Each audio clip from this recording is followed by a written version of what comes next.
The wind off the white knife came salted and strange that autumn, swelling beneath the portcullis of Winterfell, and carrying with it scents Lyanna Stark could not name. She tasted them as she rode the yard on her gray mare. Salt on iron, and something older beneath. A perfume of deep water and far-off flame. Even in the long shadows of dusk, with the air growing brittle around her, Lyanna felt unseasonably warm, as if some unseen hearth smoldered at her back.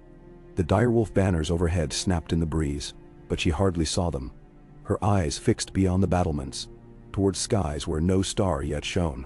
For 3 nights running, she had dreamed of wings like storm clouds, of a roar vast enough to split stone, and of scales the color of tarnished bronze, duller than gold, yet terrible in their burnished grandeur. Each dawn she woke quivering, her riding cloak twisted about her like a shedskin, and the taste of smoke lingering on her tongue. Her father spoke kindly when he saw the circles beneath her eyes. Lord Rickard, for all his stern manner, possessed a gentleness toward his daughter that surprised even him. He told her the dreams were naught but fancy, and urged her to take warm milk with honey. Yet when she confided in Benjen, he only laughed, called her moon-touched, and dared her to race him round the first keep. Brandon, home from River Run, with tales of dashing knights and wine-flushed maidens, told her dragons had been dead 100 years, and she had spent too many hours bent over dusty chronicles. Rob Rivers, a ward, a squire, a green youth full of songs, offered a ballad about bright flame Aegon and his blue-eyed dragon, but Lyanna would not hear it. In all their voices, she sensed a patient condescension, the way one humors a child who has glimpsed a phantom beyond the hearth. Still she rode the yard until moonrise, the hooves of her gray ringing against hardly packed earth. She practiced tight turns, sudden stops, and the movements her brother Brandon mocked as useless. Standing in the stirrups, throwing wide her arms, trusting balance to wind and will. Ser Roderick Castle frowned at such folly but did not forbid it. He had seen Lyanna skate the thin ice of the Godswood Pond at age 7, dancing where grown men feared to tread. He knew that peril drew her like music draws a dancer. Better that the wolf girl learn mastery now, he reasoned, before the world's true perils found her unready. Those perils gathered unseen. Southward beyond the neck, banners were mustering for the great tourney at Harrenhal. Everywhere rumors spread faster than ravens. Prince Rhaegar would ride, they said, and with him the silver-haired babes of royal prophecy. The crown prince would sing in the hall of 100 hearths. The crown prince would announce some magnificent cause. In the north, the whispers were dim. Yet Lyanna heard them, and felt the same heat that haunted her dreams. When she drew the lion-pommel dagger from her boot and slashed at invisible foes, she imagined comet-bright flames whirling from the blade's edge. When she halted her mare in the shadow of the broken tower, she fancied the tower's gray, stone-weeping pitch that hissed and flared where it touched snow. Even the laughter of the castle smiths struck sparks from the dark inside her skull. A fortnight before the departure south, Maester Ways arrived from Barraton, with letters bound in black wax. He presented them to Lord Rickard beneath the heart tree, while Lyanna watched from the roots, toes curled in damp moss. In the letters spoke Lady Barbary Dustin, whose sharp quill seldom dulled. She wrote of half-truths, half-heard. That the prince's musicians had been bidding for old Valyrian scrolls, that Dragonstone's ancient furnaces glowed anew, that in the great library of kings, Landing a Septon had burned 4 forbidden tomes on the subject of dragon eggs. Lord Rickard thanked the maester, then dismissed all but Lyanna. His eyes sought hers beneath the red leaves. "Child," he said in a voice rasped by wind and age, "sometimes a storm will rise where no clouds gather. When you feel the air grow heavy, remember the warmth of hearth and kin." "No, Steve Thor." Lyanna slipped from the embrace of the tree and knelt at his feet. She would have searched him for plain meaning, but her father's gaze was distant, fixed on a horizon only he perceived. She thought to speak of her dreams, yet something, pride perhaps, or the unshakable intuition that dreams were a secret language, held her tongue. In silence, she kissed his hand and let the hot sap drip onto her cloak. That night, the dreams returned fiercer, blooming in colors her waking mind could scarcely name. She stood atop a charred hill beneath a ceiling of torn clouds, their jagged edges lit red as a wound. Before her rose a shape vast as a mountain's shadow. A dragon, ancient beyond counting. Wings bound in shackles of bronze, so aged the rivets wept verdigris. One eye burned like molten copper. The other was a hollow pit where winds howled. Lyanna knew the beast's name without hearing it spoken. Vhagar, war mount of Visenya Targaryen, whose breath had blackened the stones of Harrenhal, whose jaws had riven the bones into ruins, whose fire had silenced the Dornish for generations. Yet here the dragon knelt, chains sunk deep into scorched flesh, as though waiting, no, yearning, for some tender mercy no spear or sword could grant. Lyanna approached, barefoot upon glassy ash. The ground smoked beneath each step, yet scorched her not. She lifted a hand and touched the iron cuff that ringed Vhagar's foreleg.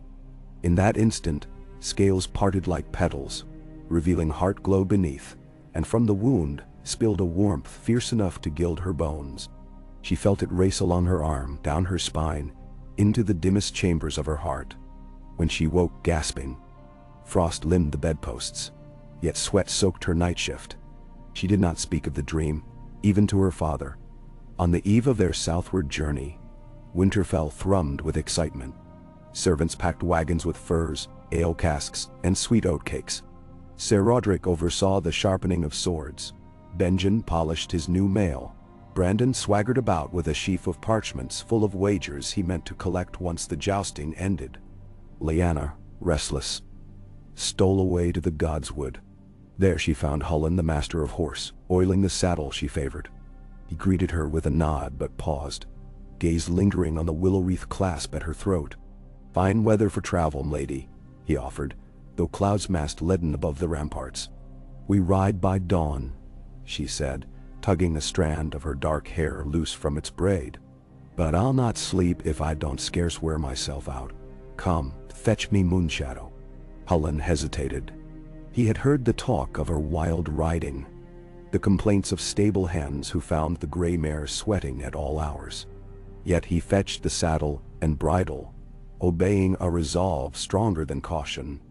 Lyanna swung astride and urged Moonshadow through the postern, past silent kennels and shuttered windows.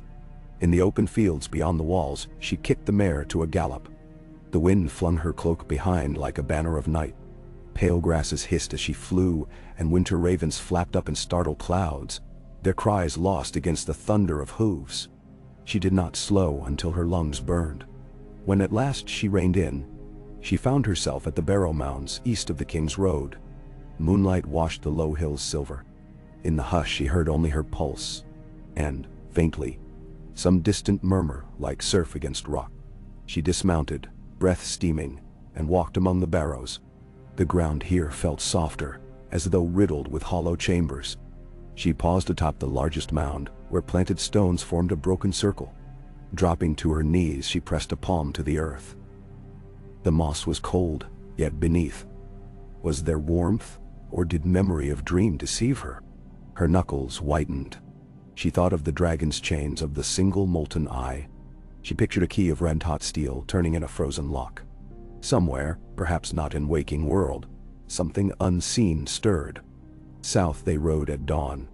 Winterfell's towers dwindled behind a veil of mist, and the lone wolf's howl faded to memory. The party numbered 20. Lord, lady, sons and daughter, maester, septa, squires and guards. Their passage stirred small folk from crofts. Children waved pine boughs, old men bowed, and washerwomen sang snatches of the Bear and the Maiden to announce Brandon's approach. Lyanna rode with Benjen between Ser Rodrik and 2 outriders. She wore a plain surcoat of gray and white, but at her belt hung the lion-pommeled dagger. The neck proved treacherous with late storms. Torrents swelled the green fork, turning fords to traps of sucking mud. Tall grasses hid sinkholes, midges roiled round horse eyes. Each night, Lyanna drifted from her tent to watch lightning crawl across the horizon. In every flash she expected to see wings unfurl above bog and reed. Instead she found only raindrops searing her cheeks. They crossed the Trident as pale dawn broke over ruby-singing shallows.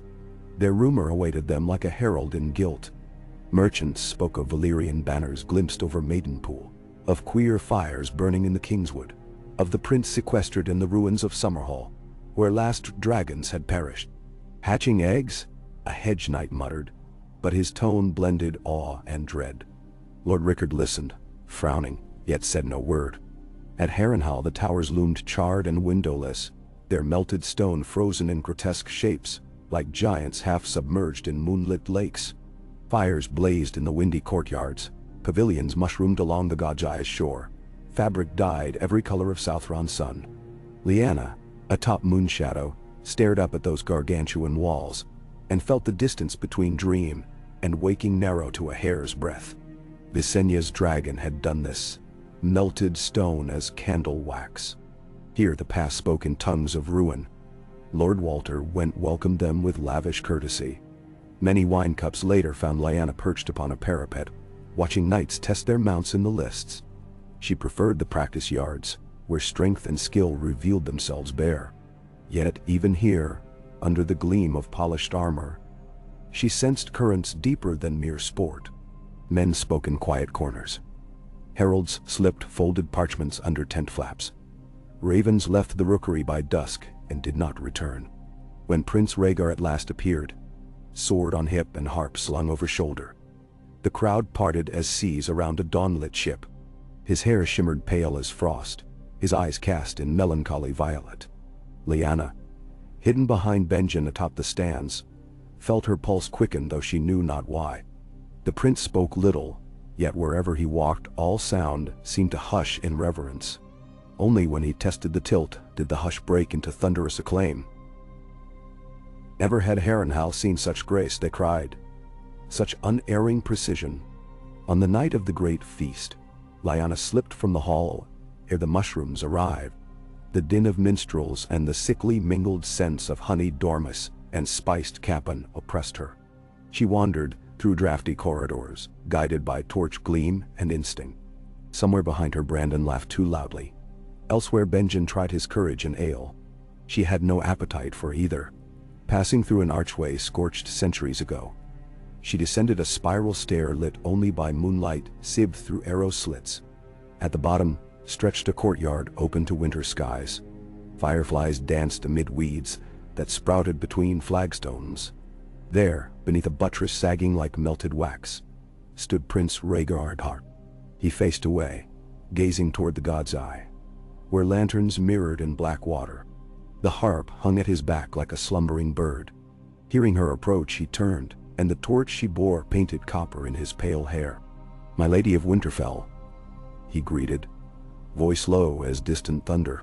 She inclined her head. "Your Grace, you flee the revel?"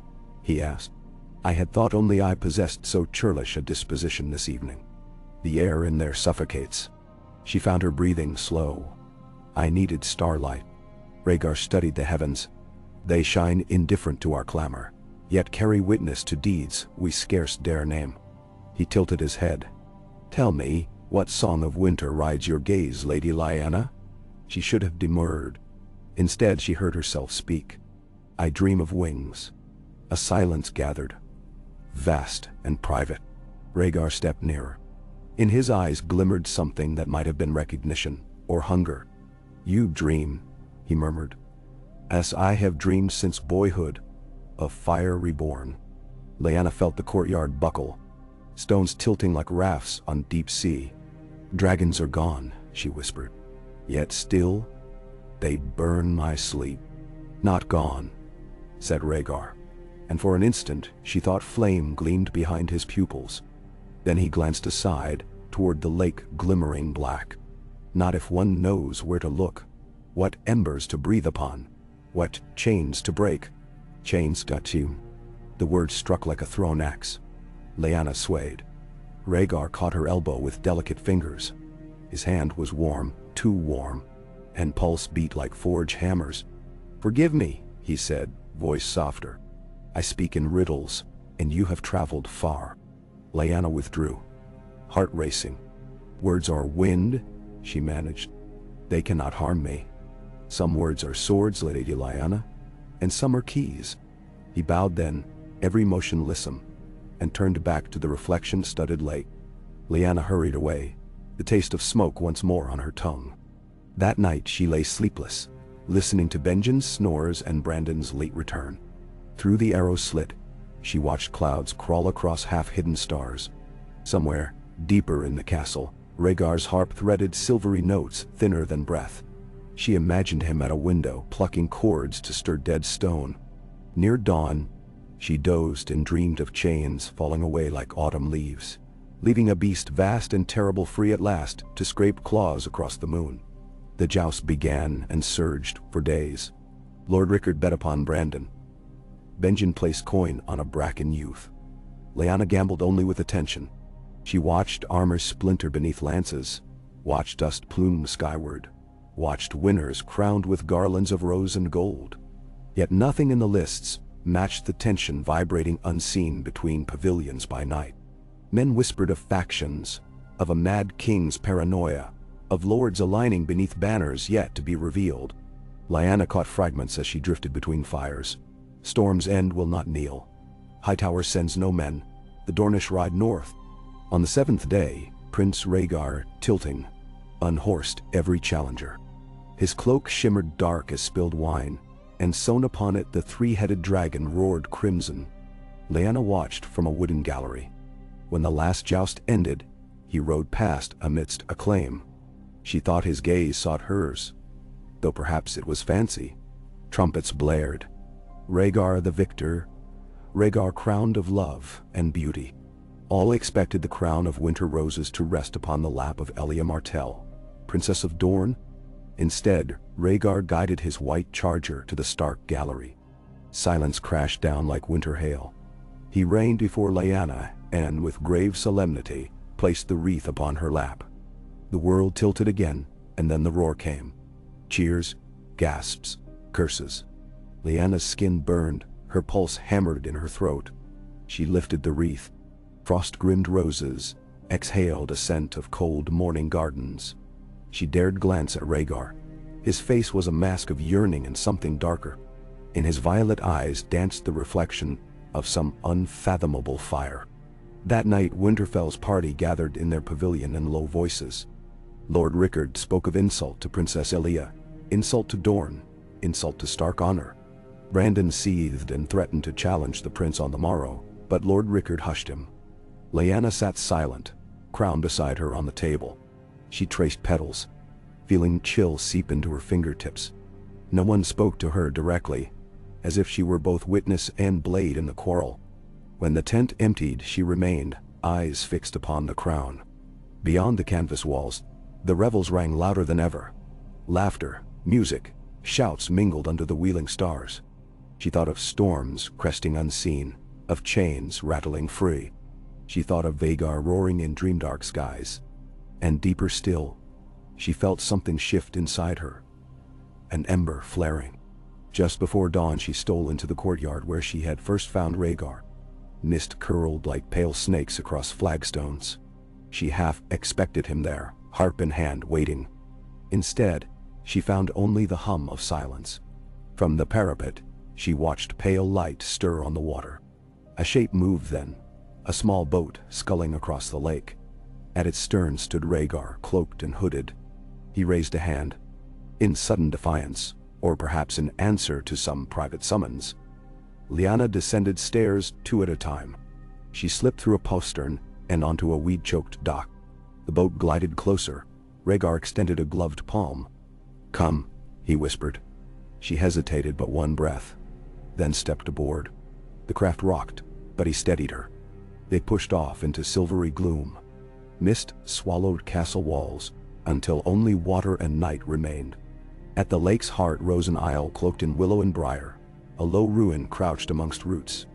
The boat nosed among tangled reeds. Rhaegar leapt onto a mossy stone and offered his hand again. Together, they climbed a narrow path strewn with fallen leaves. Dawn seeped lavender through treetops. Within the ruin stood a low arch half-crumbled, leading into darkness where the air pulsed warm. Rhaegar lit a torch.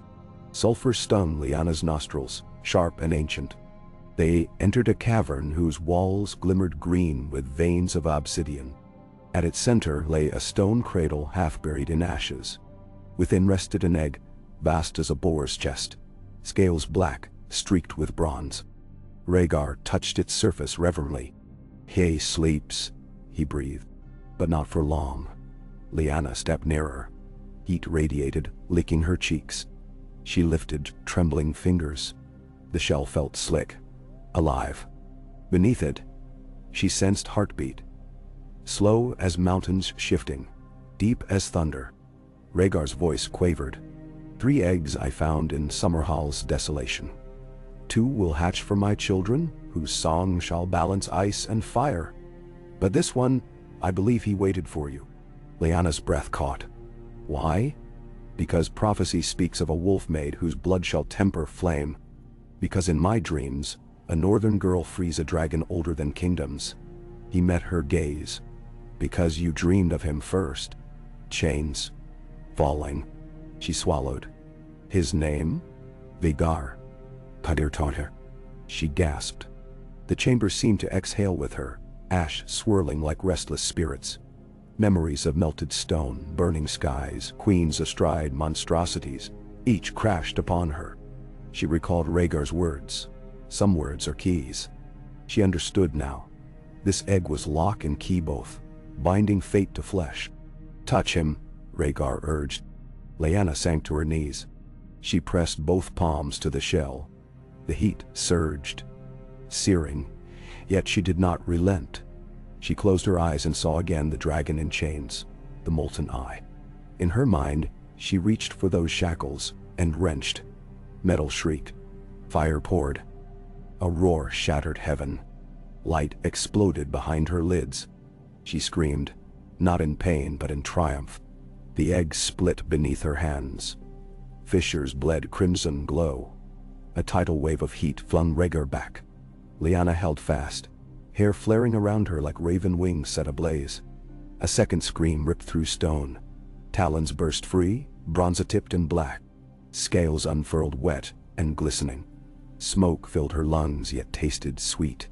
When the roar subsided, she knelt in silence, arms scorched, dress smoking. Before her crouched Vhagar reborn, hatchling yet already the size of a small pony. Eyes like molten copper fixed upon hers. In those eyes, she saw hunger, longing, and a mirror of her own wild heart. She lifted a hand, unafraid. Vhagar's head dipped. Hot breath washed her face. The dragon nuzzled her palm. A hum rose, deep and contented, vibrating into her bones. She understood then that the chain between them ran deeper than dream. It was life itself. Behind, Vhagar rose to one knee, awe writ large upon his features. "The song begins," he whispered. Lyanna stood, soot falling from her hair like black snow. She pointed toward the cavern mouth. "Then let it be sung beyond shadow and stone. His wings must taste dawn." They led Vhagar outside. The hatchling crawled awkwardly at first, legs unsteady, wings dragging in loam. On the ruin's highest step, Lyanna paused and looked east. Sunfire spilled over forest crowns, gilding the dragon's newborn scales. Vhagar spread wings that caught the light like beaten bronze. He gave a cry that startled ravens into flight.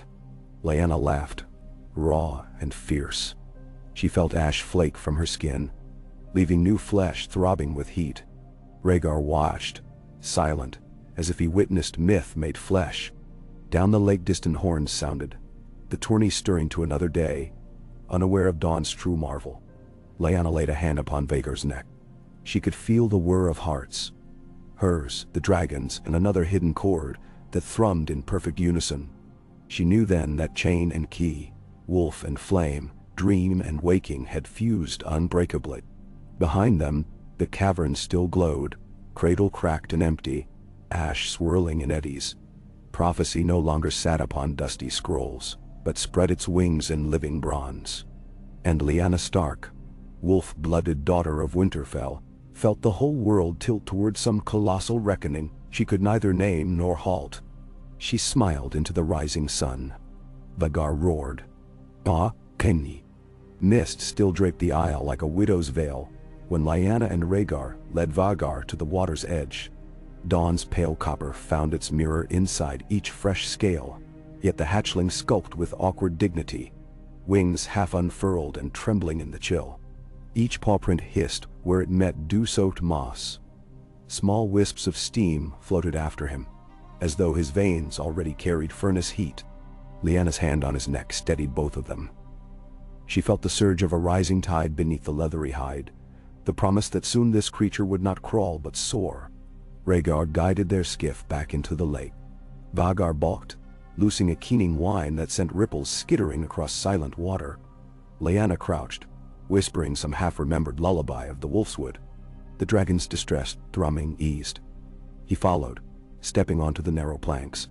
His claws bit wood like chisels, yet the craft held. They pushed off, drifting beneath shaggy willow boughs, leaving the ruins gaping arch to fade into mist. The prince's eyes flickered constantly to shorelines, to turrets lurking like ghostly teeth. "No one must see us," he muttered, more to himself than to Lyanna. "Not yet." Lyanna did not retort. She stroked the warm ridge between Vhagar's fledgling horns. The heat beneath her fingers felt cleaner than any fire she had known, a living heat, the pulse of forged destiny. As the boat slid under the shadows of Harrenhal's collapsed curtain walls, she felt the day outside awakening. Gull cries, distant smith hammers, a horn summoning knights to break fast. All the world still believed dragons extinct. All of the world would soon be wrong. They tucked the skiff inside a ruined boathouse where beams sagged like the ribs of a beached leviathan. Vhagar leapt ashore and motioned for haste. Lyanna coaxed Vhagar onto crumbling stone. The hatchling's head swung about, nostrils flaring to every scent: horse, hay, fresh-drawn ale, and human sweat. He chittered hungrily. Lyanna's stomach cramped at the sound. "We will find meat," she promised. Vhagar produced a raw haunch wrapped in oilcloth, venison stolen from the feast's kitchens. Vhagar seized it, gulped, and licked blood from split jaws with a tongue already rough as pumice. When he finished, his copper eyes fixed on Lyanna again, as if she herself were the greater nourishment, bondmate rather than prey. They threaded through forgotten passages beneath Harrenhal. Narrow ways charred and warped by old dragon flame. Vhagar strode ahead, torch aloft, guiding by some map known only to his memory. Lyanna followed with her hand upon Vhagar's shoulder ridge. When the halls widened to vaulted emptiness, echoes of claws and boot heels rang like distant bells. Twice they ducked behind toppled gargoyles as retainers crossed nearby corridors. Twice Lyanna felt her heart pound in time to Vhagar's, a dissonant duet of terror and thrill. At length, they reached a crypt sealed by rust-groaning iron. With effort, Vhagar shoved the gate aside. Dust puffed. Inside lay a cavernous chamber, where ash coated every surface, thick enough to soften footfalls. Broken chariots and shattered suits of armor lay half-melted like waxen effigies. In the chamber's center yawned a pit 30 feet across, rimmed by fused glass. Lyanna needed no tale to name it.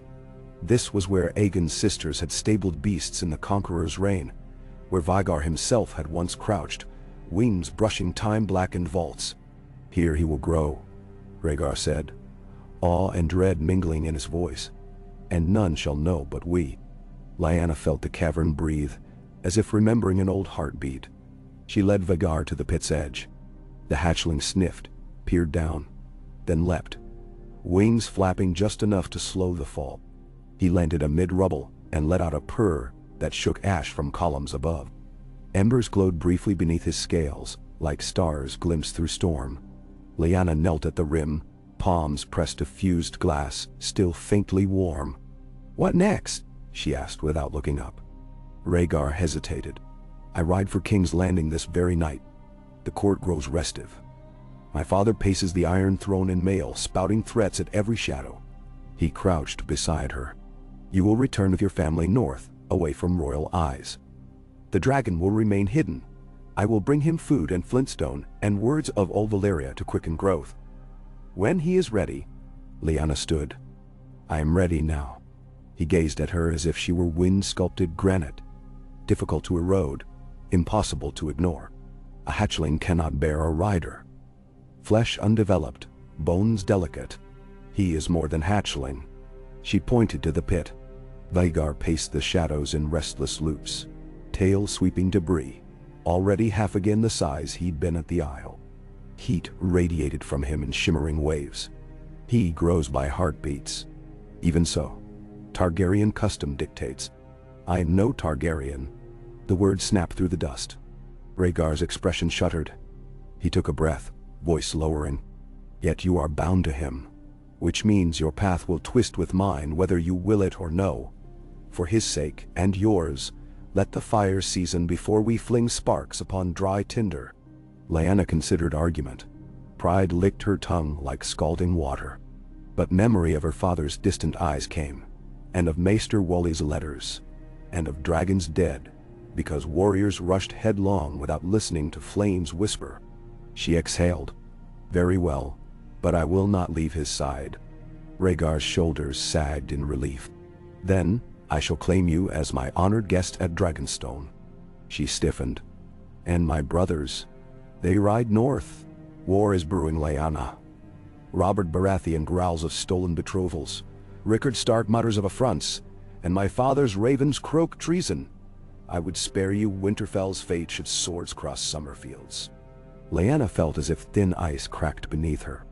You expect me to choose between kin and this? She gestured to the pit. Between wolf and dragon. You have already chosen, though you fear to speak it, Rhaegar murmured. Ice married flame the moment you touched the shell. She turned away, because she could not bear the truth reflected in his violet gaze. Down in the pit Vhagar paused, tilting his head as though hearing thoughts. A low rumble rolled from his throat, an infant's mimicry of ancient thunder. She swallowed. Bring straw, meat, a brazier of coals. He hates the dark. Rhaegar nodded and departed, footfalls fading into labyrinthine halls. Lyanna remained, sitting on rough glass. She watched Vhagar pace, wings opening wider each circuit. Already they reached twice her height. Membranes glowed faintly where morning seeped through cracks in the vault. Time, she sensed, meant little to dragons. They measured existence in heartbeats and hunger. Each gulp of flesh forging length of limb, depth of chest, breadth of wing. At this pace, he might bear her within moons. She imagined soaring above the trident, frost streaming from nostrils charged with flame. She imagined Robert's shock, Robert with his warhammer and booming laugh and vows of eternal love. When bronze wings blotted the sun, her heart clenched. Love had seemed simple once, a jest told around a Winterfell hearth. Now love felt like a sword's edge, bright, narrow, lethal. She rose and descended into the pit. Heat swaddled her. Vhagar crouched, head at her chest level.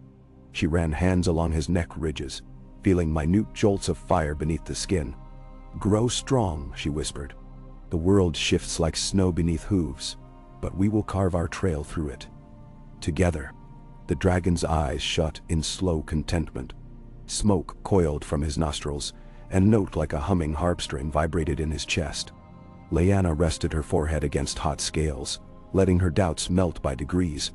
Above them ash spiraled, silent as winter. News galloped faster than ravens. By the time Rhaegar reached King's Landing, 4 days on the road, with only trusted guards, Robert Baratheon had departed storms, end in black rage, demanding explanations for a crown of winter roses. Brandon Stark, hot with wine and wounded pride, rode to the Red Keep with 6 companions and pounded on the gates, calling for the prince to come out and die. The Mad King answered with iron. Brandon and his men were seized, accused of plotting regicide, and thrown in dungeons to await the fathers who sired such treason. Rickard Stark came south beneath banners of truce to plead for his eldest son. Court rumor painted the rest. A kangaroo trial, a pyre, a strangling device, mad spectacles that turned daylight to nightmare. When the smoke cleared, Lord Rickard and Brandon were dead, roasted, and throttled before the eyes of a court too terrified to intervene. Eddard Stark, newly heir to Winterfell, fled south from the Eyrie with Robert Baratheon, swearing vengeance. Jon Arryn, their surrogate father, called banners in the Vale. The great uprising began. Lyanna heard snippets filtered through Rhaegar's visits, rare, hurried, all gravity and quiet fire. He brought scrolls for her to study, Valyrian writing commands, accounts of Balerian's growth, treatises on cold forging, dragonsteel. He brought barrels of mutton, goat, sides of pork. He brought candles that burned blue, claiming the strange flame nourished worms. Yet every journey cost him allies. His father's paranoia spread like plague, infecting lords once steadfast. Each time he returned to Dragonstone, his face looked thinner, hair unbound and wind-snarled, eyes cramped by sleepless nights. Dragonstone. The old fortress of twisted stone came to feel both prison and sanctuary. Maester Simon, toothless and nearly blind, accepted Lyanna as Lady Lynsa Waters, a distant cousin too delicate for mainland strife. Chambermaids whispered, but obeyed.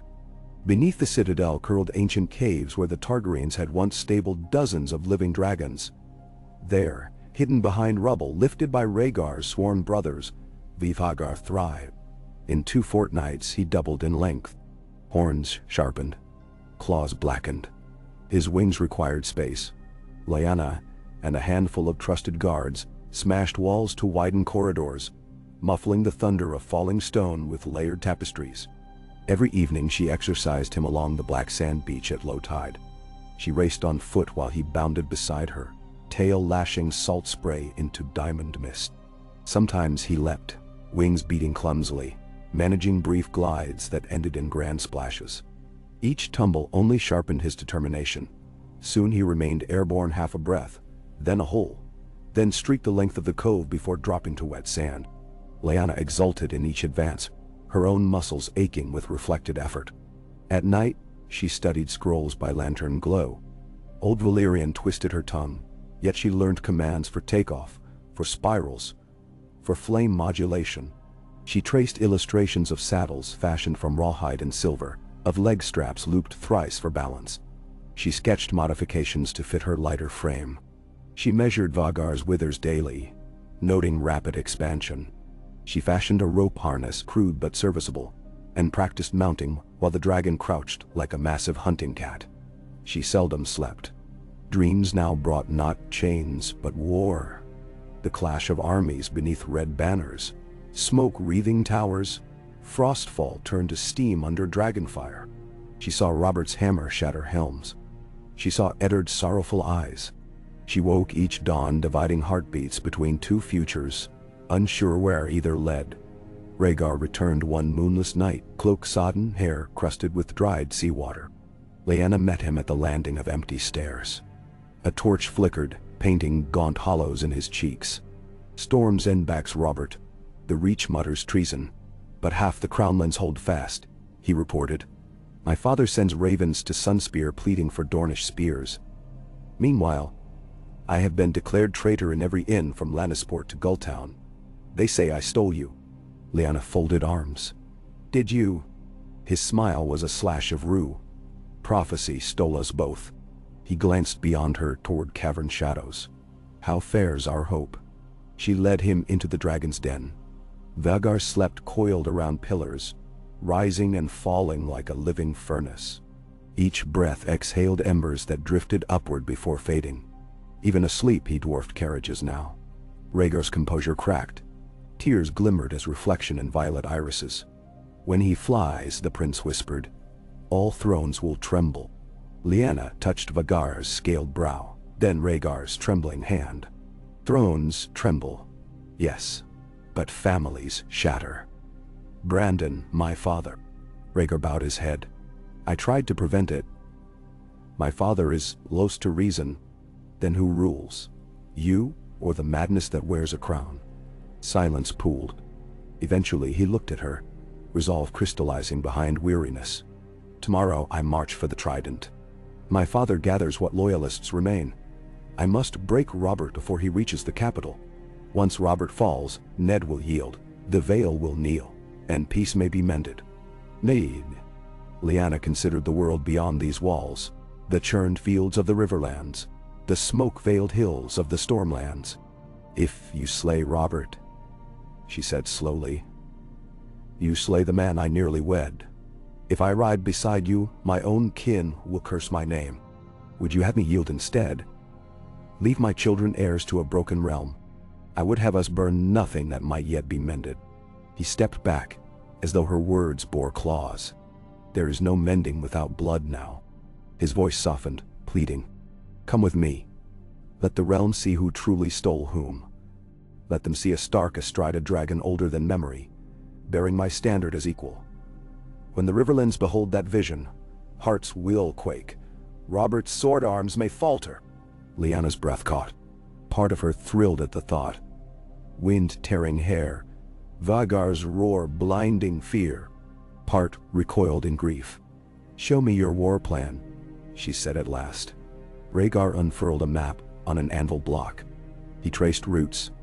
His cavalry crossing the King's Road, Lord Connington's forces flanking from the south, Crownland levies holding Duskendale.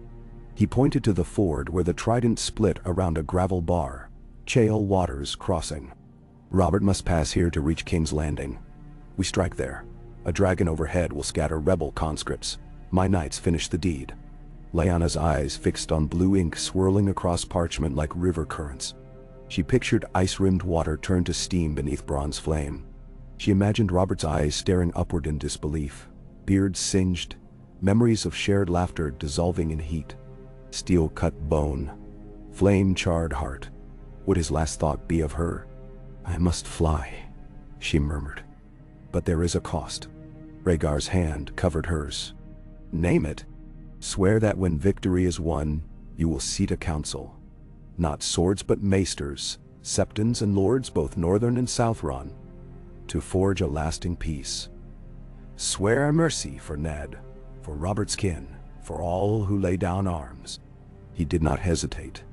"By the Seven, my old Valyria, by the light of the Red Star, I swear." The oath felt fragile, yet she clasped it like steel. At dawn they descended to the beach. Lyanna wore riding leathers dyed charcoal, stitched with runes she half understood, binding words gleaned from Valyrian fragments. Rhaegar bore a new helm, crowned by a blaze-shaped crest. Soldiers loaded supply wagons onto ferries. Spears, grain sacks, barrels of pitch. The Dragonstone garrison marched inland to board barges bound for the Rosby coast. On the sand Vhagar crouched, wings half spread.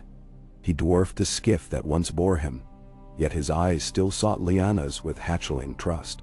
She swung into her prototype saddle, a frame of boiled leather and brass buckles anchored to ridged spine plates. The straps bit thighs and waist as she settled. She leaned forward and whispered the Valyrian word for rise. Vhagar's muscles coiled. With an exultant thrust he launched upward, sand exploding beneath talons. Salt wind tore at Lyanna's cloak as the shoreline fell away. The first wing beats labored. She felt each downstroke hammer through her bones. Then rhythm smoothed, motion translating to glide. The sea unrolled below, slate and silver, flecked with whitecap. Dragonstone's twisted towers receded until they seemed melted candles upon a child's cake. She guided him in wide arcs, testing rein and command. Vhagar responded eagerly, banking left at her whistle, climbing when she rose in the stirrups and shouted the ascension word. Higher they soared, slicing through clouds like bronze knives. Sunlight flashed off new-grown horns. Wind roaring past ears sang of boundless possibilities. Rhaegar watched from the rampart wall, cloak snapping. When Lyanna brought Vhagar into a stooping dive that howled over the galleon masts, sailors flung themselves flat, crying oaths. She pulled back just above wave spray, leveling. The dragon shrieked glee. She laughed, half mad with terror and splendor interwoven. They landed in a swirl of sand. Rhaegar approached, face alight. "The realm will not believe," he breathed. "Then let them see."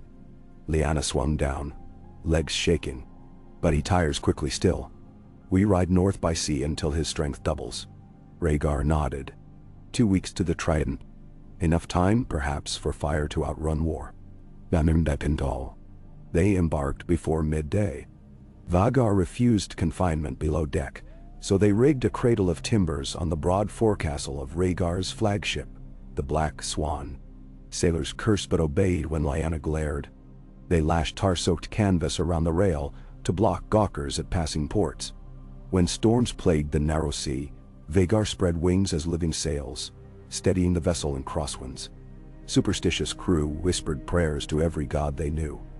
Some even knelt to the dragon when lightning crowned masts, believing him a storm lord in scale. Lyanna spent hours perched beside his foreclaw, feeding him quarters of beef, stroking the warm hide as waves sloshed below.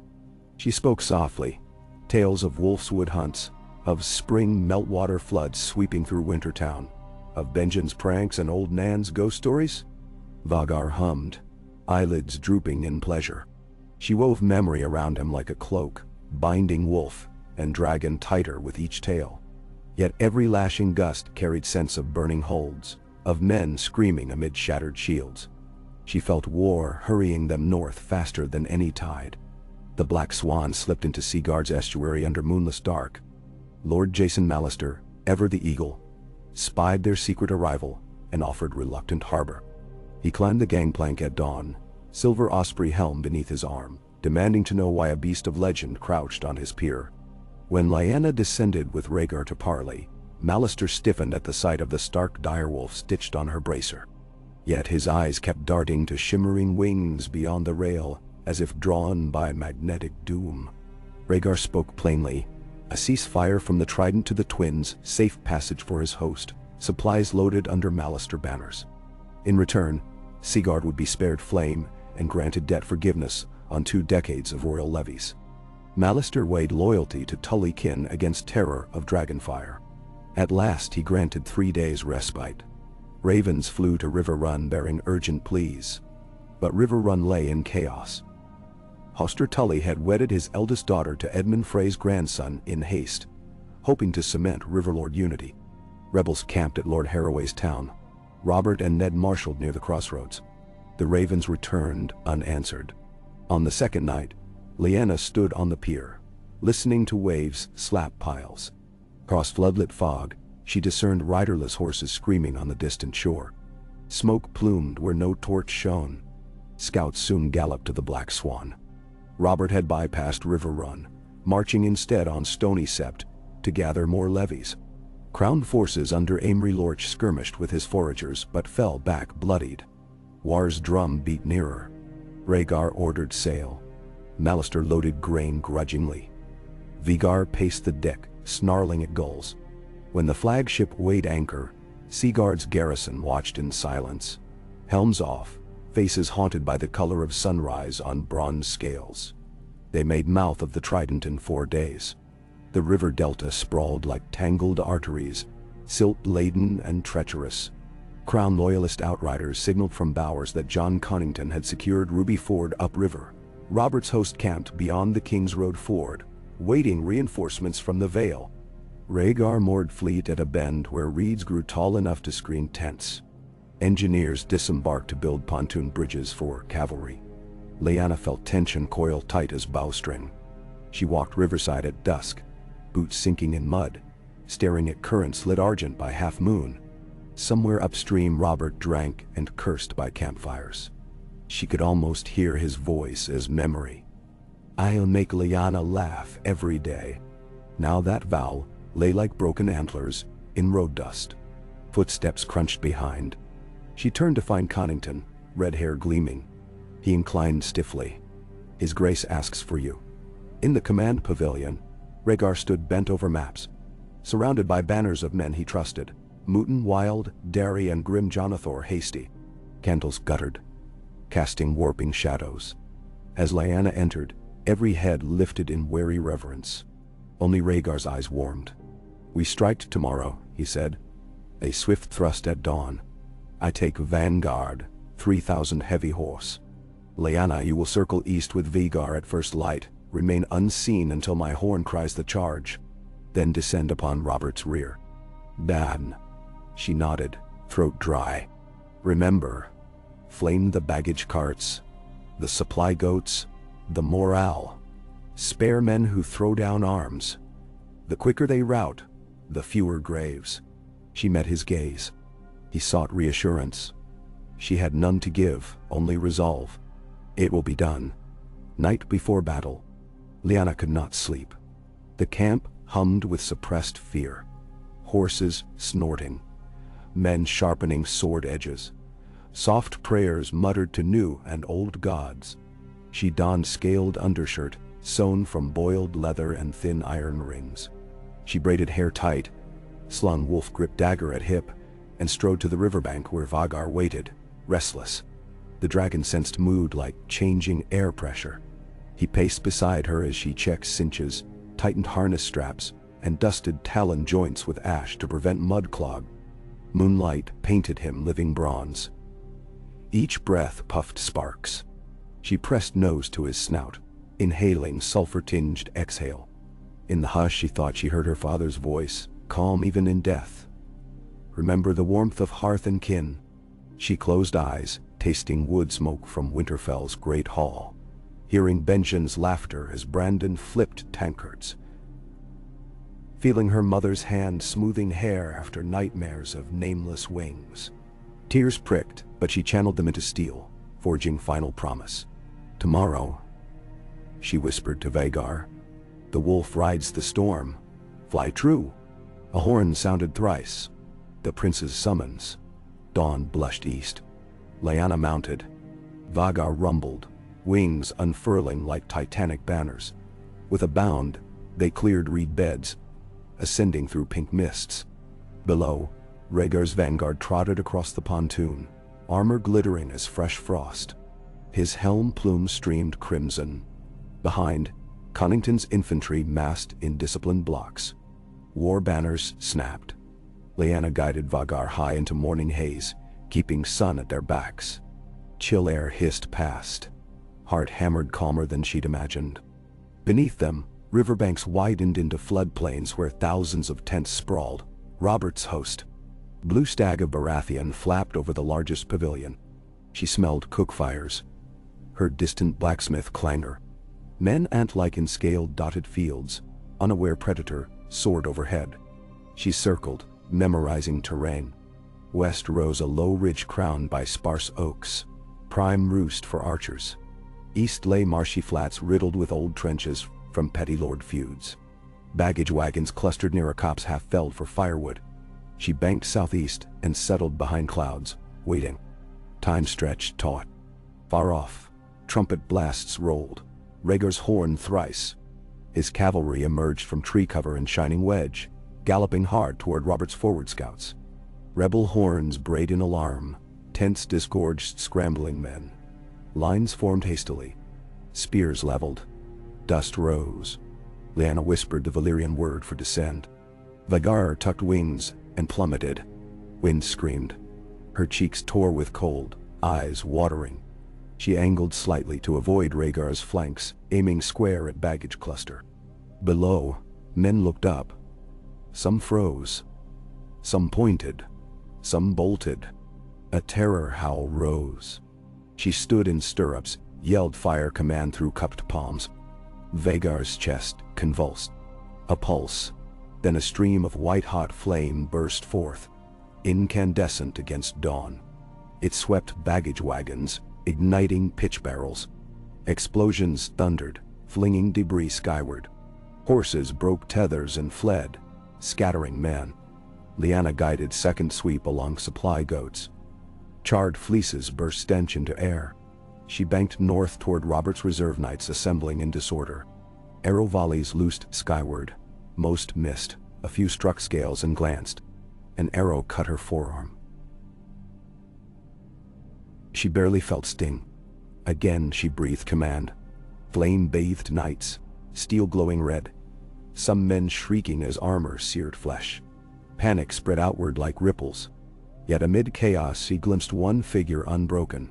Robert himself, great warhammer raised, roaring instructions, rallying banners. His blue and gold cloak whipped. He pointed at Vhagar, bellowing for scorpions. Ziga crews tugged tarps from cumbrous crossbows mounted on wagons.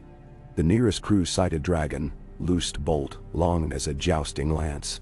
Lyanna jerked reins. Bolt whistled past belly scales, missing by yards. She cursed. Two more scorpions swivel.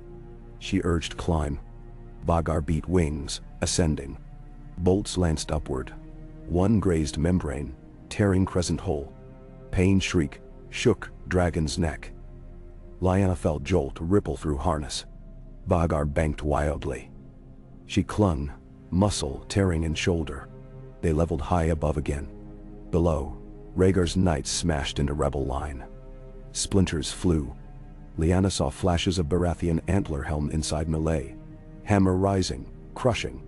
Rhaegar in black armor rimmed crimson met Robert with silver sword. Clangor echoed across water. All field paused to witness duel of fated rivals. Lyanna inhaled ragged breath. She knew prophecy named Prince of Dragonstone, and Hero Reborn, and songs of ice and fire. But she heard her father's voice again, warmth of hearth and kin. She saw Ned's gray eyes, pleading for end to senseless doom. She made choice. Guiding Vhagar into steep dive, she aimed not at Robert but at scorpion wagons. Flames speared, wood burst to embers, crews scattered aflame. Second wagon burned, crossbow arms snapping. The last bolt shot wild, punching ground. Rebel rear now fully routed, men fled for river. Panic ripple strained discipline at front. Then Robert's hammer felled Rhaegar's horse. Prince rolled, rose staggering. Hammer swung again, ringing helm. Lyanna shouted, sound lost to wind. She turned Vhagar, angled descent straight toward duel. Robert raised eyes, stunned by onrushing bronze monster. She screamed command of stop to Vhagar. Half-uttered, uncertain. Dragon overcame momentum enough to land hard yards away, earth quaking. Both combatants staggered. Dust churned. Lyanna leapt down between them, dagger drawn. Stop, she yelled, voice ragged. Robert's eyes widened. Sweat and blood streaked beard. Lya, gods. So how? Rhaegar. Helm dented, visor snapped. Peered through blood-smeared lashes. Back Lyanna. She spread arms as if to hold mountain winds. This ends here.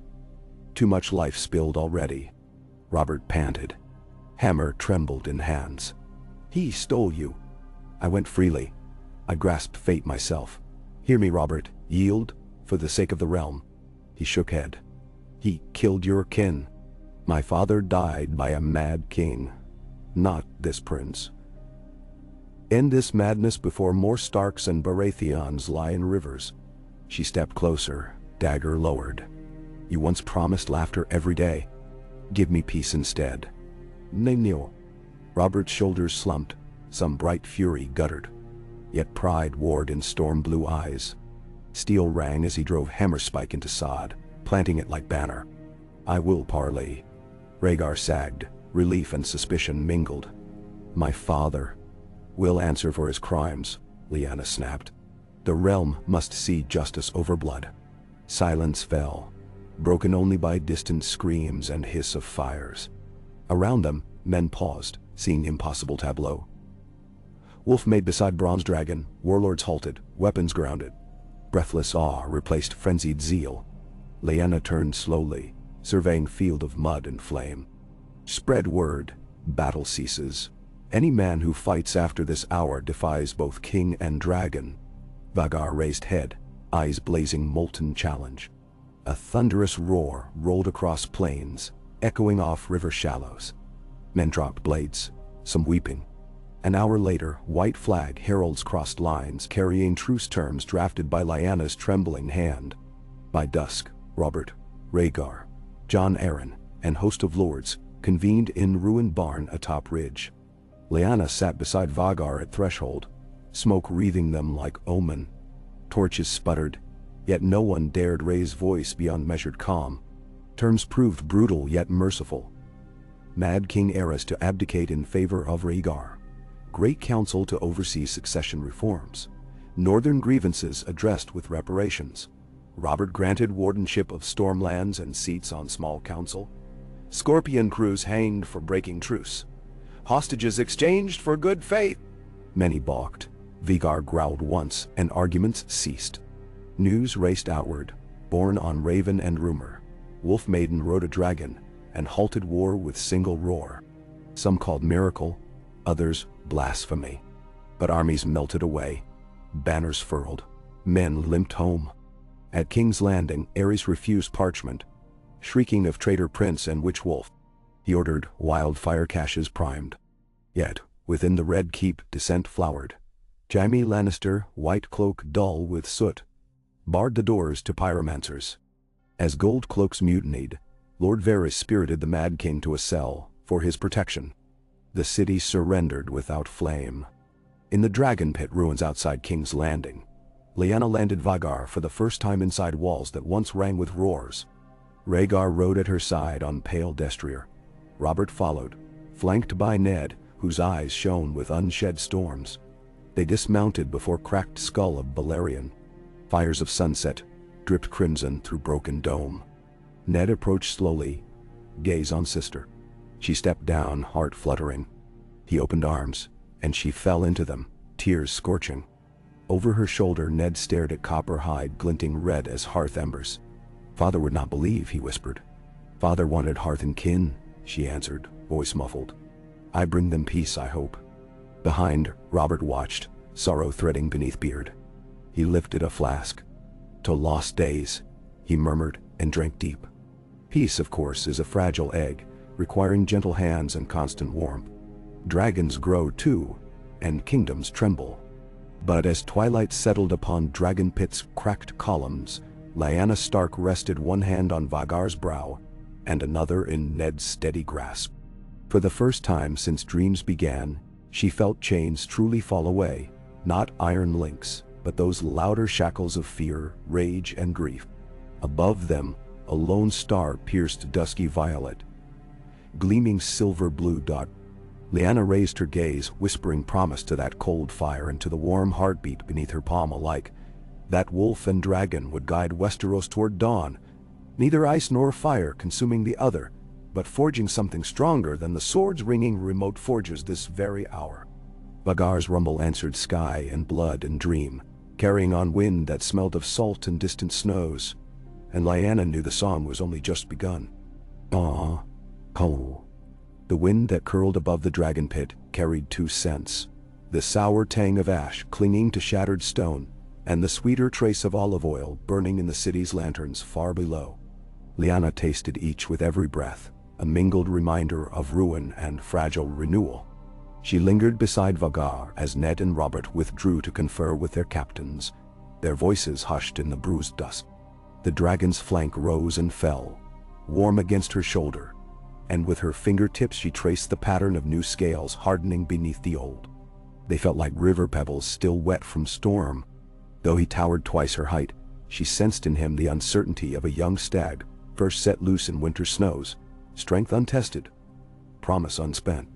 Beneath those snows, though, stubborn seeds of unrest lay waiting. King's Landing had surrendered without a siege, but surrender was not the same as peace. Gold cloaks bristled under the rule of new captains. Merchants fretted about tariffs that might fund reconstruction. Small folk whispered that the Mad King's ravings were curses that would one day sprout like black poppies. Somewhere in the maze of dirty alleys prowled the men who had once served Varys' childish spiders, and they recorded every clash, every rumor, every doubt in candlesmoke. Lyanna knew none of this could be soothed by a single promise. On the ramp slope outside the pit, Rhaegar met her gaze over the head of Lord Connington. A night of war had etched exhaustion into his face, and left a strand of silver hair glued by sweat to his cheek. Yet the light in his violet eyes was fierce. He dismissed Connington and crossed to her, unlatching his dented breastplate as though it were suddenly too tight. His sword belt dangled loose, each step betraying a limp he would not acknowledge. "I did not thank you," he said quietly, glancing at the great skull of Balerion looming in broken starlight behind them. "Without you, the trident would still run red. I acted for my kin as much as for you," she answered, brushing soot from her sleeve. "We have a truce, but you must keep it alive. Vhagar and I cannot fly to every hearth to still each argument." "No," he said. He reached to clasp her forearm, fingers trembling with a weariness more spiritual than bodily. "That duty will fall on ink and coin. Councils, decrees, dull work that dull men refuse. I may be less suited to it than you think." "Nanny," she tilted her head, studying the prince's face from beneath the heavy strands of her braid. Suit yourself to it then. If you do not, someone else will. Someone who might barter peace away. He looked beyond her at the dragon whose rumbling breaths rustled banners high overhead. We have unbound a legend, he murmured. And legends breed both wonder and fear. The faith will petition me tomorrow, demanding assurance that dragons will not turn septs to slag. Merchants have already asked for exclusive rights to forge dragon steel. Dorn whispers of Elias' insult. And all the while, my father. Lyanna laid a hand on his chest, feeling his heart jolt. We will face each storm as it breaks, one wind at a time.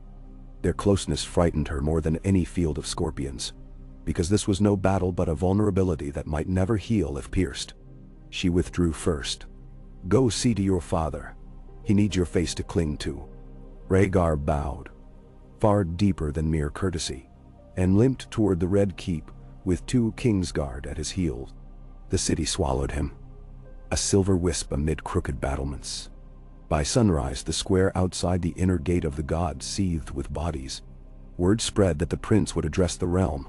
Small folk crammed beneath half-crumbled porticos and clung like barnacles to balconies overlooking the wide loggia. Lyanna paced upon a marble terrace above them, steel-backed nerves tightening each time she glimpsed familiar faces in the press. Men whose eyes burned with the same cold fire that had glowed in Brandon's as he mocked dragon tales. Women who wore their poverty like rusted mail against despair. They were the realm.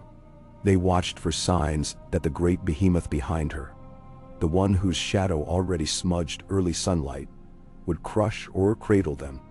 Vhagar emerged from a curtained alcove wearing simple black doublet, hair washed and loose. Beside him walked Jaime Lannister in newly burnished white plate, and on the prince's other side the High Septon, cheeks sunken yet eyes alert. The crowd fell into uneasy silence as the trio crossed a small bridge to the speaking dais. Bobbing above them, Vhagar's broad head swiveled to keep distant movement in view. Men flinched each time his yellow pupil fixed upon their quarter of the square. When Vhagar lifted his arms, the hush deepened. His voice needed no herald's horn. It rang over cobbles with melodic surety born of many halls. My people, he began. This city has known fire and madness. Today it will know justice. He told of his father's illness and of the council set to examine the crown's crimes. He declared the faith militant, restored only for the purpose of guarding the innocents of Flea Bottom against predations of soldiery. And in the same breath required each septon to pledge peace. He announced grain wagons bound from Storm's End, ransoms to be returned from crown coffers, a reformed throne tax that spared the poorest burghers. And then he knelt, before beggar and sept alike, and swore to rule with counsel from north and south, river and desert, iron and vale. Rising, he pointed to the dragon pit behind him. You fear what sleeps there, he said, but fear too the fires of hatred that caught within these walls. Fear what cruelty does when left unchained. This dragon is bound not by iron but by conscience. I trust it to Lady Lyanna Stark, whose heart is winter's honesty and summer's mercy both. And I trust our realm to your better natures. Keep them strong, or no dragon born of time's womb will save you. He bowed. The crowd murmured. Some in wonder, some in skepticism. Lyanna remained still, feeling thousands of eyes flit from the prince's bowed head to her poise beside Vhagar's warm haunch. She heard no loud cheers, but she felt something subtler. A collective exhale, as if a populace starved for sanity had glimpsed bread enough to last one more night. The speeches ended. Banners unfurled back to rest. Yet the moment they turned to depart, a hiss split the air. Lyanna sensed the dart before she saw it. A slender quarrel slicing through sun glare, aimed at Vhagar's back. She lunged, shoving him sideways. The quarrel clipped his left arm. Spinning off, another sang past hers. Vhagar's roar cracked flags from poles. Panic erupted. The square rippled as though some giant hand stirred its surface. From a rooftop, a cloaked figure, ready to second shot. Lyanna barked flame and Valyrian. Vhagar vaulted forward, wings gusting dust up like storm. He exhaled a jet that gouged the stone parapet below the assassin's perch. Enough heat to shatter masonry, but not fully incinerate. The gunner threw himself backward, cloak catching fire. He toppled from the roofs, screaming, and hit the square in a bone-snapping sprawl. Jaime Lannister and a brace of gold cloaks moved to seize the dying man, but it was already clear from his anodized vambrace whom he served. The city watch, or elements of it, embittered by the fall of a king they once feared and fed upon. The cloaks dragged him away. Murmurs turned to shouts, then to stones as small folk began to beat on the uniforms of those suspected of complicity. Vhagar clutched his wounded arm, jaw clenched, yet shouted orders to spare gold cloaks who surrendered. The city's first spasm of post-war violence lasted hours. 30 died by club or knife. But by nightfall, fires were out, new captains of the watch sworn in, and the prince's blood bandaged beneath Maester Pycelle's fussing. Lyanna, arms streaked with soot and sweat, found him in a modest solar overlooking the Blackwater. Candles flickered round a basin of rosewater where he soaked his arm. "I told you you'd need dull work," she said. He answered with a raw grin. "So I did, my lady of dragons. Your swift shield spared the realm my funeral. Then I must part the city again. The lords of Dorne approach with 20,000 spears, banners furled but grievances sharp. Elia's sister leads them, and I must meet her short of the capital. Your brother Ned will ride with me for northern assurance. Robert marches south as well, ostensibly to add Stormlander weight to the peace, though I suspect he also wishes to keep me within hammer's reach. In us, he still loves me," Lyanna said, staring at the slick candle reflections. "Love sharper than grief perhaps, but grief yet. And you?" Vhagar searched her face. "Love is not simple when the branches of a weirwood twist so wide." She forced a wryness she did not feel. "Go then. I will remain here and seal cracks before others try to pry them wider." She forced him to drink dream wine for the pain, bound his bandaged arm with a fresh sling herself, and only when the prince's eyelids drooped did she permit the Kingsguard to lift him to bed. 3 days later, patrol horns wailed across the bay at dawn. Sails had been sighted off Driftmark, not bearing Martell's sons but black-hulled warships from Old Volantis. Within hours, urgent ravens brought news of Cell fleets, taking Lys and Mar ports. A chaos that had ticked softly like a hidden clock now rang noon bells. The free cities, smelling blood in Westeros waters, were carving pieces of each other while eyeing sun-gutted Westerosi coasts. For Vhagar, unrest meant opportunity to stretch wings. Lyanna flew west along the coast to recite the crown's new pledge of safe harbor to lords of the Kingswood and Crackclaw Point. Each lord greeted the dragon with a mixture of awe and Abacus ingenuity. They saw tax cuts in its shadow, but also charred orchards if they rebelled. She negotiated grain tariffs, offered letters of safe conduct for fishermen, and took careful note of holdfasts where half-starved peasants eyed the sky, not with fear but with desperate hope that a single roar might dissuade raiders. At dusk on her 4th sortie she alighted at Rook's Rest, a keep once torched by dragons in Aegon's conquest. Lady Rhaena Bar Emmon received her in the same hall where charred rafters still bore scars, yet she bowed deeply and offered a steward's meal of eel pie and blackberry wine. Around the table, a wary council formed: widowed knights, a septon with ink-black hands, a steward from Tower of Dusk near Crackclaw. They spoke of pirate sail, of king's edicts, of black markets for wildfire hidden in Duskendale ruins. Listening, Lyanna glimpsed the shape of a realm trembling like a frost-thin lakeskin above dragonfire. Every ripple promised fracture. She mapped each on mental parchment, determined to return with solutions rather than demands. That night she climbed Rook's Rest's highest turret and looked north. The horizon pulsed with faint green, aurora carried by storms over the bight. Home. She wondered how Benjen fared, if Maester Luwin scolded him for leaving gates unbarred. She wondered whether old Nan retold tales of the ice spiders now, conjuring new horrors to keep children near heart. She pressed a palm to cold stone, promising she would carry warmth back with her. not more war. Behind her a shadow loomed, Vhagar, perched on the roosting yard below, watching her from the height of his new vantage. In the week since the trident, his wings had broadened another man's height. His roar could shake tile off stable roofs. Yet in his gaze she read the same newborn trust. Sudden wing beats startled her. Ravens, a pair, dropping from moon-rippled clouds. They lit on the Merlin, within arm's reach. Their scrolls bore the broken sigil of the Ares, meaning royal dispatch.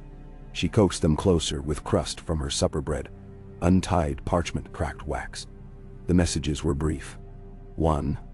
Penned by Jaime Lannister, under High Septon's seal. Great Council convenes within 10 days to judge Arryn Toru. Presence of Lady Lyanna Stark and Vhagar, requested for security and for symbol of the new covenant. The other, penned hastily by Rhaegar himself.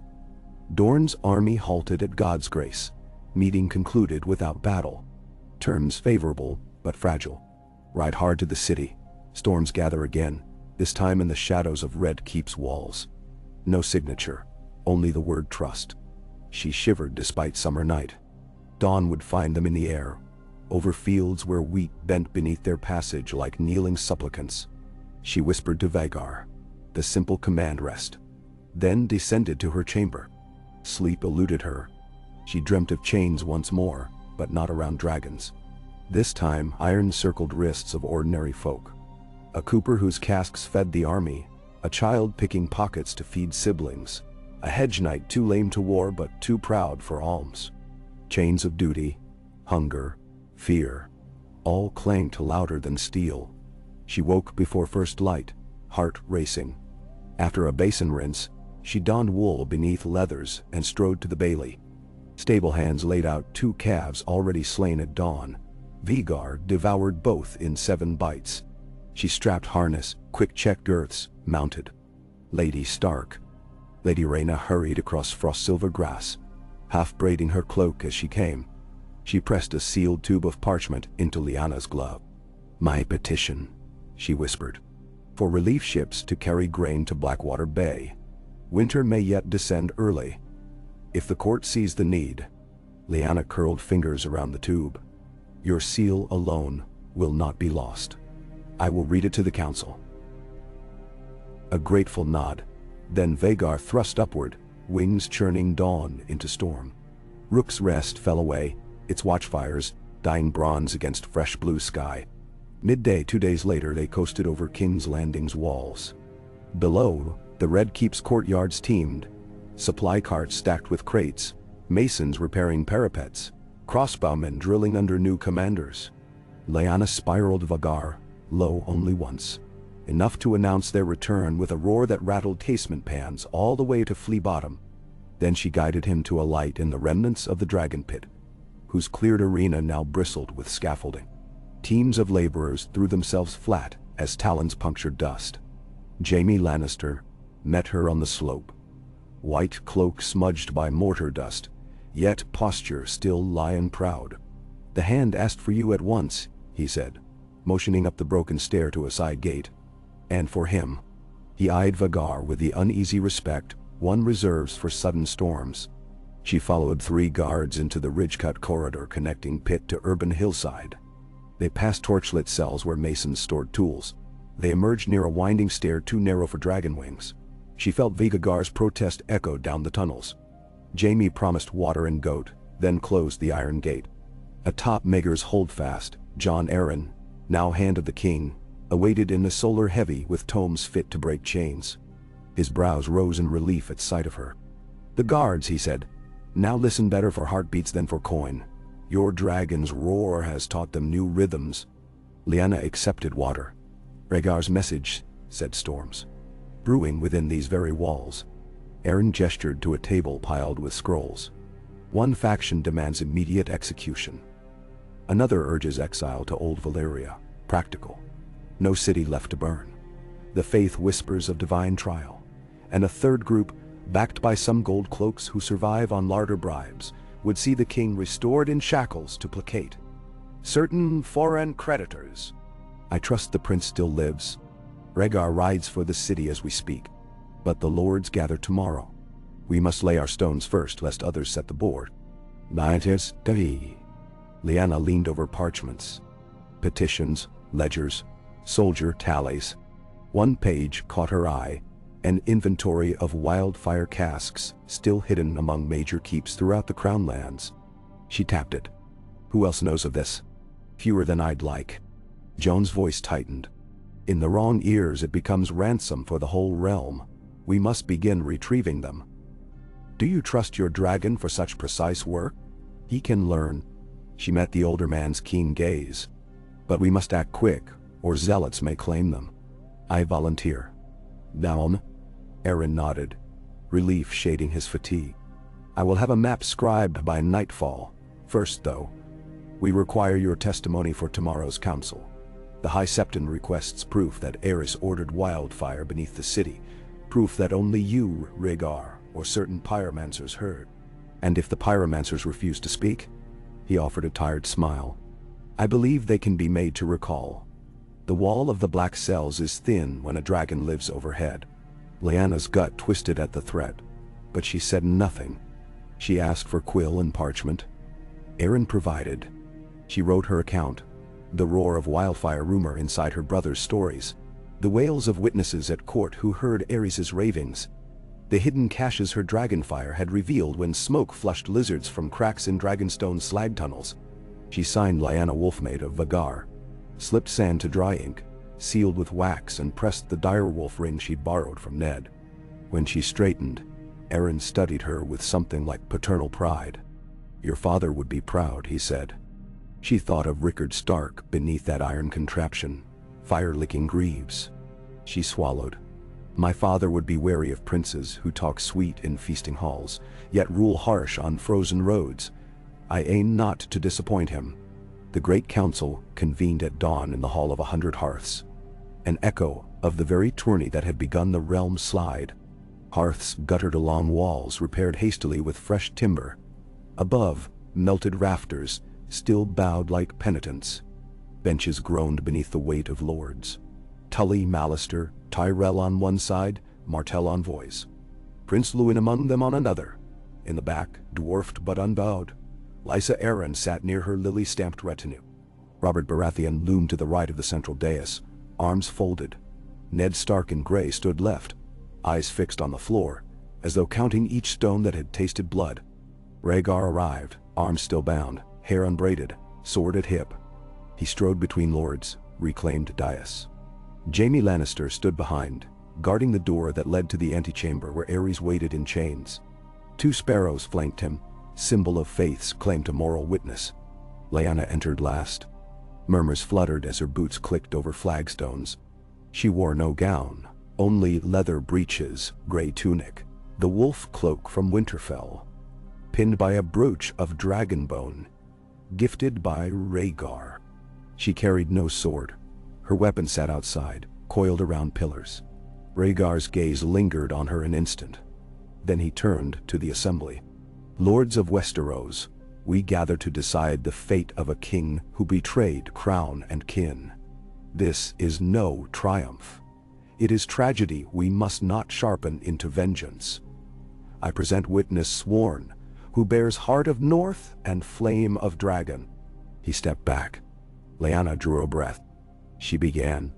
She told them of dreams that led her to Vhagar, of shackles forged by madness, of wildfire caches and charred bones in dungeons beneath Maegor's hold, of commands shrieked by the king for pyromancers to ignite city and all its souls.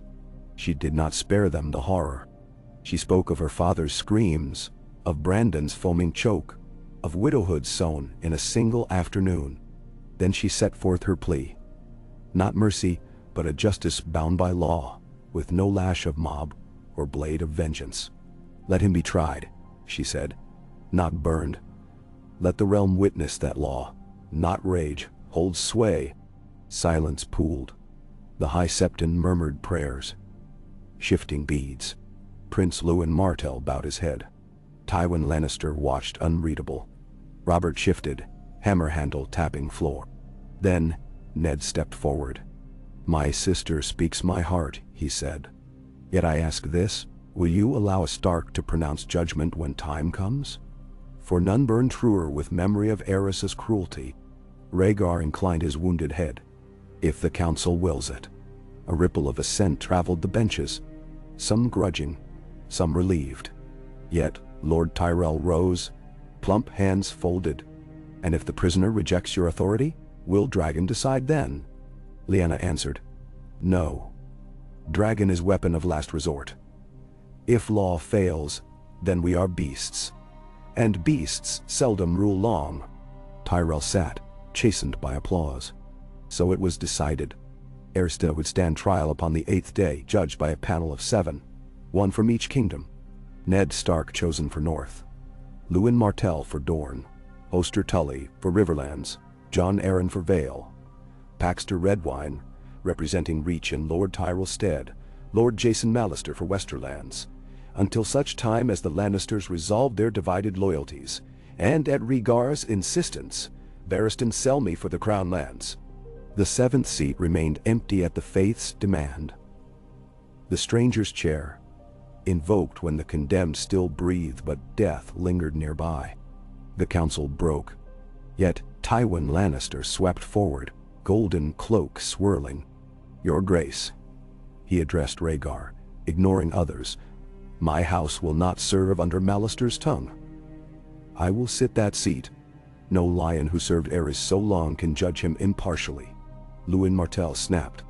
Tywin's green eyes narrowed. And Martell impartial? Tension rippled. Jaime shifted near the door. Lyanna moved between them. We may debate impartiality forever, she said, voice calm as new snow. But time quickens. The realm still bleeds. The West's seat requires trust. Will you give your word, Lord Tywin, to abide the court's ruling no matter the outcome? Demorsti.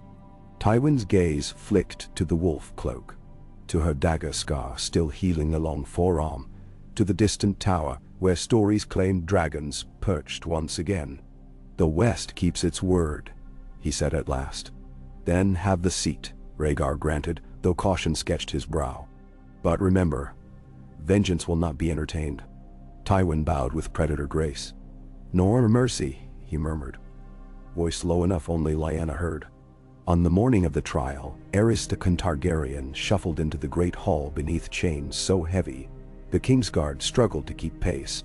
His hair, once spun silver, had matted into greasy ropes. His beard crawled with lice, yet his eyes burned bright blue-white, feverish suns in a skull too thin. He muttered to himself of traitors eating their own, of children hatched full-grown from dragon eggs, of wildfire that still licked unseen. Now and then his laughter rattled like broken bells. When Ned Stark read the charges, murder, tyranny, intent to destroy King's Landing, Aerys spat. My son colludes with wolves, he shrieked. She-wolf bewitched him with northern charms. She would see the dragons chained. He looked wildly around, searching for red priests to justify him, but found only stone-steady lords. The faith presented proof. Burnt pages from pyromancer ledgers, half-melted keys to the vault. Beneath the sept of Baelor, witness of 3 guild masters who recounted Aerys ordering more wildfire than the guild had produced in half a century. Rhaegar remained silent, left hand clenched in sling, right laid upon the hilt of a ceremonial blade, a sword yet to taste blood. Lyanna watched from shadows near an alcove, where she could see both dais and door. When Tywin questioned the guildmaster, his voice smooth as laved steel, the hall leaned closer. Tell me, he purred, who signed the orders for this wildfire 1 month ago, whilst the king rode to Duskendale? Was it his hand or another's? Prince Rhaegar. The guildmaster faltered. Ate his father's command, so he claimed. Gasps rippled. Rhaegar's jaw clenched, but he stood. I did, he said, for I feared refusal would hasten my father's madness and doom the city sooner. I sought to delay and sabotage the supply, replacing casks with sand. These pyromancers can attest the mixture was faulty by my design. Indeed, they corroborated, albeit nervously. Yet Tywin's point landed. The line between savior and conspirator blurred in torchlight. Lewin Martell defended, citing a letter from the prince, sealed 6 months earlier, that begged Dorne's help to curb wildfire plots. The faith champion weighed deeds against intent. Late afternoon, the panel withdrew to a curtained cloister. 7 voices, 1 seat empty, argued. Through stone, Lyanna heard fragments. Tywin insisting on death, Lewin on exile. Ned torn between father's ghost and realm's need. 3 hours later they emerged. Ned Stark spoke verdict. Aerys of House Targaryen, king who was. He began, voice husky. Be majority of this council, you are condemned to take the black. You will forsake crown and lands and titles, ride to the wall, and there serve until death. Should you refuse, sentence reverts to death by sword, carried out at once. Shock rippled, but so did relief. Exile to frozen waste felt both fitting and merciful, an answer to Tywin's bloodlust and Lewin's honor. Yet Aerys only laughed, high and wild. The wall? He cackled. Frozen stones cannot chain dragonfire. I shall freeze the wall until it falls and floods the wolf's den. Jaime Lannister stepped forward, white cloak fluttering. My king, he whispered. You must accept. Aerys spat again, and with sudden feral speed lunged at Jaime, yanking the knight's sword half free. Jaime cursed, twisted, forced blade away, but the king raked nails across his cheek. Blood sprayed. Gold cloaks surged. Aerys shrieked, fought. Bit one guard's ear clean off. The hall erupted. Nobles spilled from benches. Lyanna sprinted from alcove. Rhaegar reached his father first, grappling frail wrists. Father, please. Aerys snarled. Froth at his lips, eyes rolling white. He rammed his head into Rhaegar's wounded arm. The prince gasped, staggered. Then Aerys found the dagger at Jaime's belt, a small ceremonial thing, but sharp. Cotton tool. Lightning-quick Aerys buried it in Rhaegar's side. The prince stiffened, breath leaving in a grunt. Jaime shouted, guards yanked the king away. Blood-soaked black doublet. Lyanna's scream tore the hall as she barreled through bodies to catch Rhaegar before he fell. She pressed hands to wound, feeling hot tide pulse. The prince's eyes found hers, wide with shock. Do not let darkness win, he breathed. Chaos swirled. Ned roared for a maester. Lewin drew blade. Tywin's face hardened like marble. But Lyanna's world narrowed to the man bleeding beneath her palms. She looked up, saw Aerys laughing still, bloody teeth flashing. Then she saw Jaime, pale, sword half-drawn, and she saw Vhagar's shadow flicker across open dome high above. He sensed her distress even behind foot-thick stone. Stay with me, she whispered to Rhaegar. She tore her cloak, packed wound, pressed. Around her lords argued, death now. Black then, prisoner lost his right. She saw Justice's fragile egg cracking under heat of fresh blood. Standing, she faced the hall. Enough. Her voice thundered, louder than the greatest tourney horn. Silence crashed. She pointed at Aerys, held by 4 guards now. This creature forfeited mercy when he spilt his own son's blood. She looked at the council. By law he was granted choice. He refused. The stranger's chair now judges. She turned to Ned. Lord Stark, you sat in the stranger's seat. Deliver the sentence. Pain sluiced down Ned's lined face. He unsheathed ice, the greatsword brought south heavy with history, and stepped forward. A hush deeper than a crypt settled. Even Aerys' laughter waned, replaced by a hoarse croak. By order of council, Ned intoned, voice cracking, and in the name of gods and men, I, Eddard of House Stark, sentence you, Aerys Targaryen, to die. He raised ice. Jaime moved to pull the king down. Aerys shrieked, spittle flying. Lyanna knelt beside Rhaegar, shielding him from sight. The sword sang. One heavy stroke ended a rain of fire. A hush remained, broken by Vhagar's roar, echoing through broken dome as if marking history's pivot. 3 days passed in uneasy calm. Maesters worked feverishly. Rhaegar drifted between fever and lucidity. In each waking span he spoke of reforms, of charters for guilds, of sending Raven to Old Town to formalize annulments, once whispered by Grand Maester Vhagar. Lyanna stayed by his bedside, spooning willow infusion, wiping sweat. Ned returned to the north to bury their father's bones carried in cedar coffin. Robert rode to Storm's End, promising barrels of cider when realm healed. Jaime vanished into White Sword Tower with grief's ghosts. On the fourth dawn, Rhaegar's fever broke. He woke to find Lyanna asleep beside the cot, head nestled against mattress. He touched her hair. She jerked awake, eyes wide. "Still here?" he rasped. She laughed, a sound wrung from exhaustion and relief. "Winter is long in the north," she said. "We do not flee at first chill." Rhaegar's hand found hers. "Then stay for spring," he murmured. She squeezed gently. "Perhaps," she said. And in that single word lay more promise than any dragon's roar. Outside, builders set new lintels for a palace wing long left to rot. Smiths forged plowshares where swords had cooled. In flea-bottomed cooks doled out soup from Tyrell grain. And in the dragon pit, Vhagar spread wings that now spanned near 70 feet, testing thermals that rose from sun-warmed rubble. A bronze storm poised above a city learning slowly to breathe again. Lyanna watched from the window as his silhouette crossed the morning sun. Somewhere far below, children pointed and cheered, too young to remember the burned bones that gave the pit its name. She whispered a prayer to both old gods and new, that they never learn, that they grow in a realm where dragonfire would be forge, not funeral pyre. The wind carried Vhagar's answering rumble, low and steady, and she knew he had heard. Winter would still come, and with it, trials fresh and fierce. But the north had taught her that even the fiercest winter ended, and spring always tasted sweetest to those who remembered the cold. She touched the window stone, cool under sun, and thought of home. Then she turned toward the bed where a prince dreamed of peace, and beyond him a realm waited, fragile and bright and burning with possibility. She took a breath, steady as steady should be, and stepped into the work of dawn. Okay. A month had fled on falcon wings since the sword ice ended the reign of fire, and King's Landing breathed like a patient fresh from fever.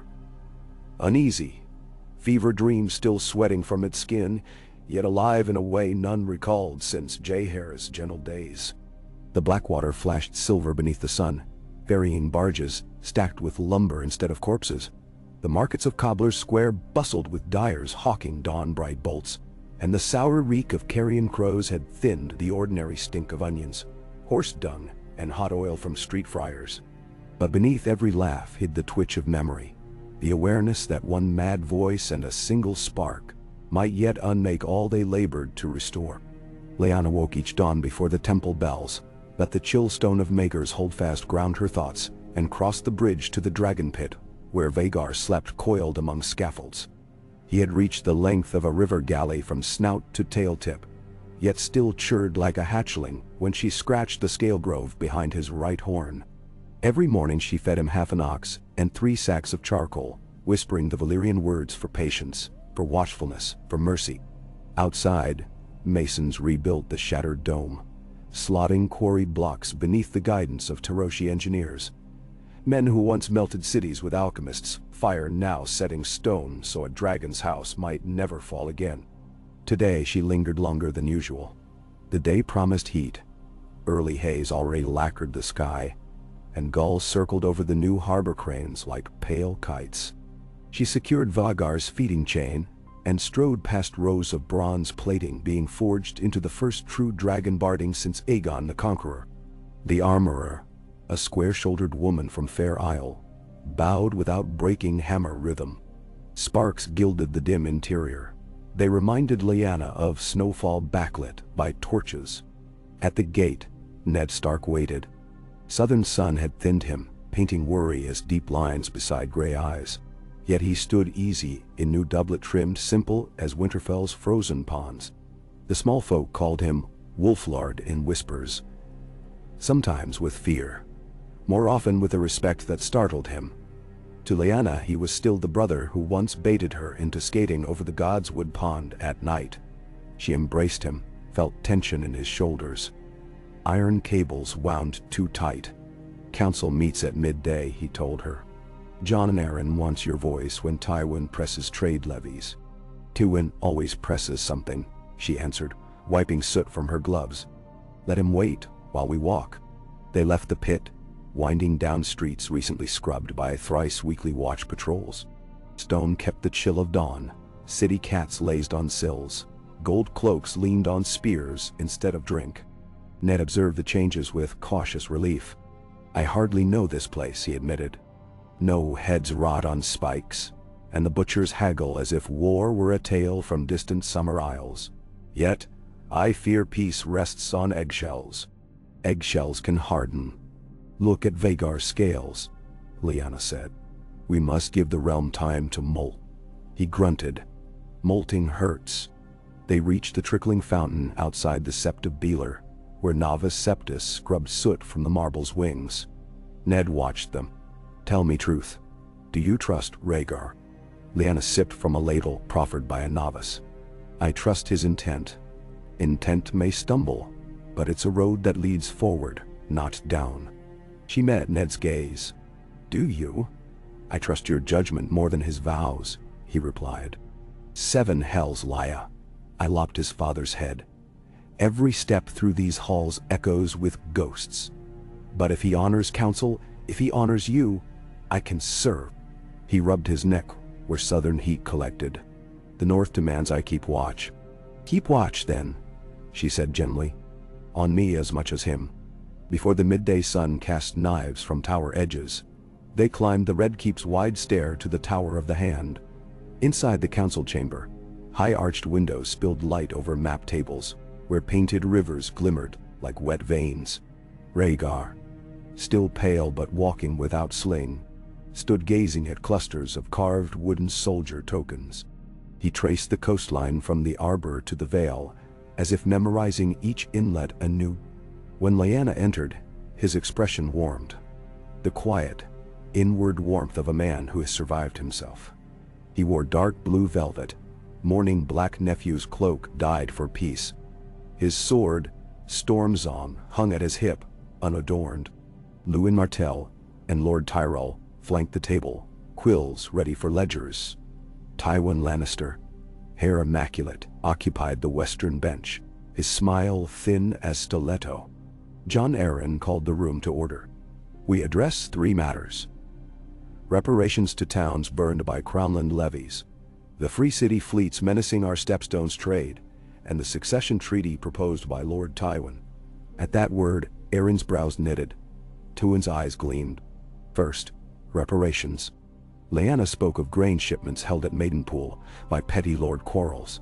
She proposed a remission on river tolls for barges bearing certified relief cargo, to be funded by modest excise on luxury wine casks entering from the arbor. Tyrell agreed. Arbor wine would still sell. The reach would appear magnanimous. Tywin objected only to the toll being managed by Mallister inspectors, yet yielded when Vhagar offered rotating oversight boards. Resolution passed. Next, the Free Cities. Connington's spies reported Meyer and Lys at war again. Their sell-sail fleets seizing Stepstone's strongholds, deserted during Westeros civil strife. Piracy bled tariffs from Gulltown and Blackwater ports. Vhagar proposed dispatching a royal squadron under Lord Redwine, escorted by Vhagar if necessary, to clear lanes. Lyanna listened, nodding. Vhagar's flame could shatter the morale of pirate flotillas without raising towns. Tyrell approved, eager to display his uncle Redwyne's fleet might. Tywin advised caution. Burning Myra's ships risked their glassblower guilds refusing trade. Jon Arryn answered, trade means nothing if pirates own the lanes. The naval expedition passed. Finally, succession. Tywin rose with scroll sealed in red wax. The stability of any realm rests on lines defined and bound. He began. Prince Rhaegar's heirs by Aelia, Rhaenys and Aegon, still live, 7 blessings upon them. Yet the realm has long favored male lines first, and Dornish customs muddle hearts of lords who know only Andal law. I propose a treaty securing Aegon as heir apparent, with Rhaenys next, followed by any issue the prince may have henceforth, provided such issue stems from a match to unify divisions. His gaze slid to Lyanna like a blade. I suggest such a match be formalized between Lady Lyanna Stark and our prince, sealing North and Crown forever, while recognizing Princess Elia as honored Queen Dowager with guardianship of her children. Silence drifted heavy as summer thunder. Vhagar frowned, not in displeasure, but as one counting ramifications. Lewin Martell's jaw tightened. Tyrell's quill paused mid-scratch. Ned's hand strayed to knife pommel. Lyanna felt the room tilt slightly. She steadied her breath. You speak of unifying divisions, Lord Tywin. Yet what of Dorne, whose princess is displaced from influence over her own children? She glanced at Lewin. Dorne bled with us at the Trident.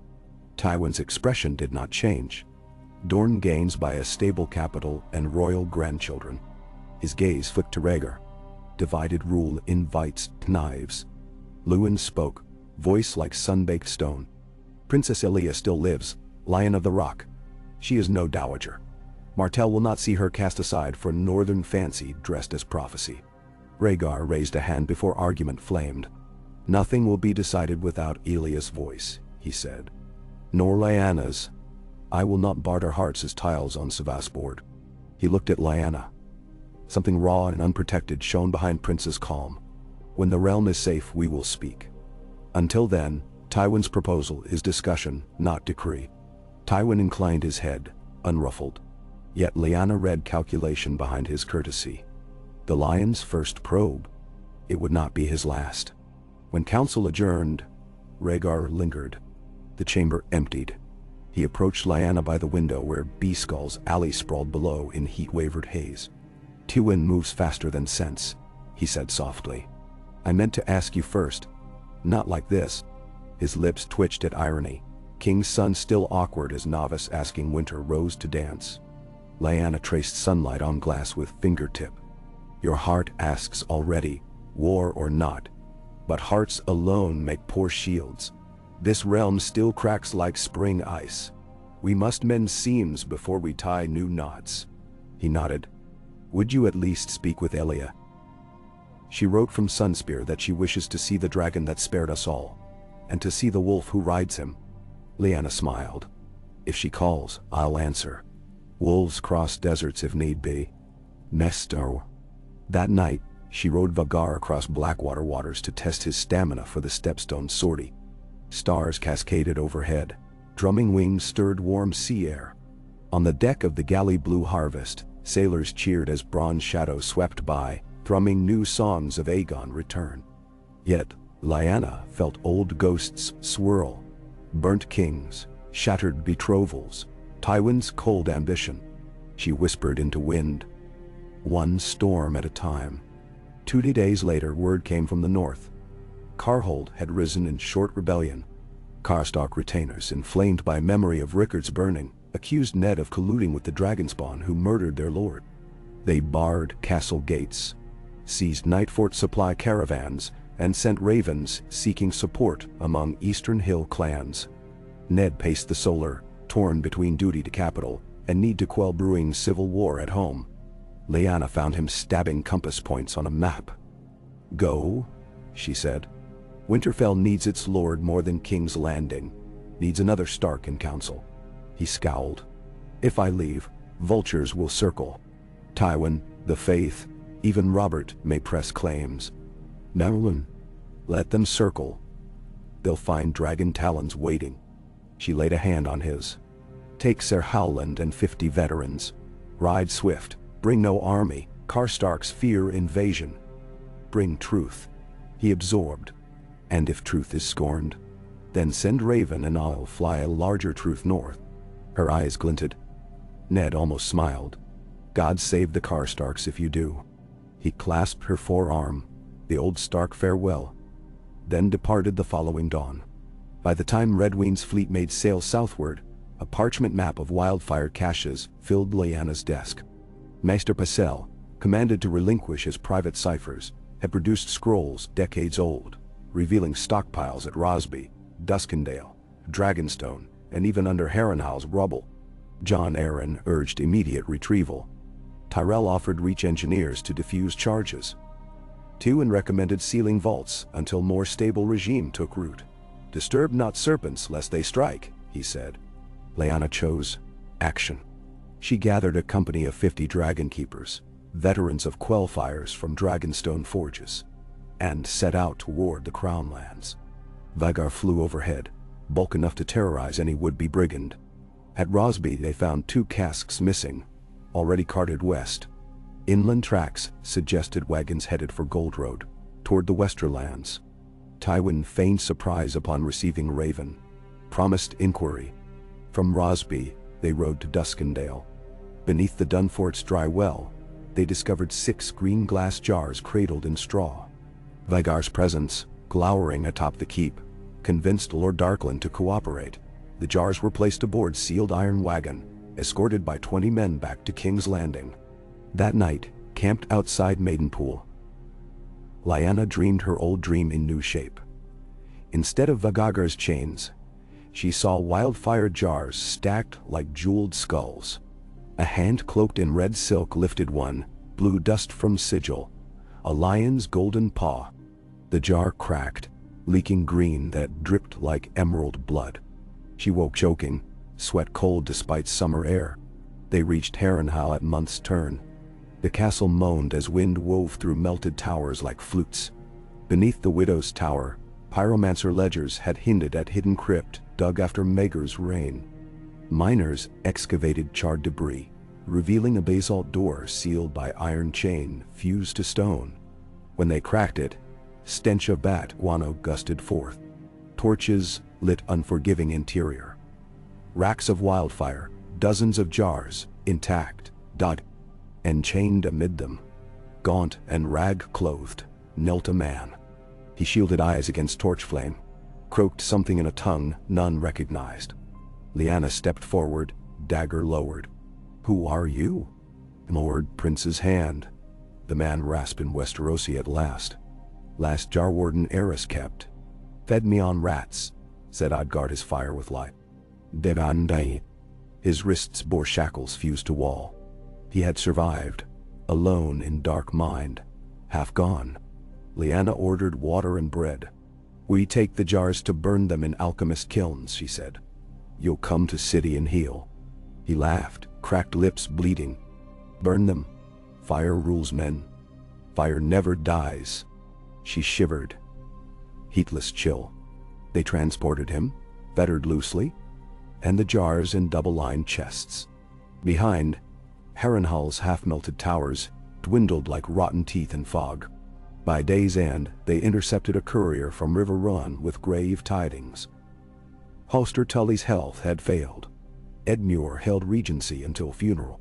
New rumors spread that the Freys, insulted by Harrenhal's new status as royal wardship granted to Sir Jonathan Hasty, plotted to turn river trade away from King's Landing until tolls lowered.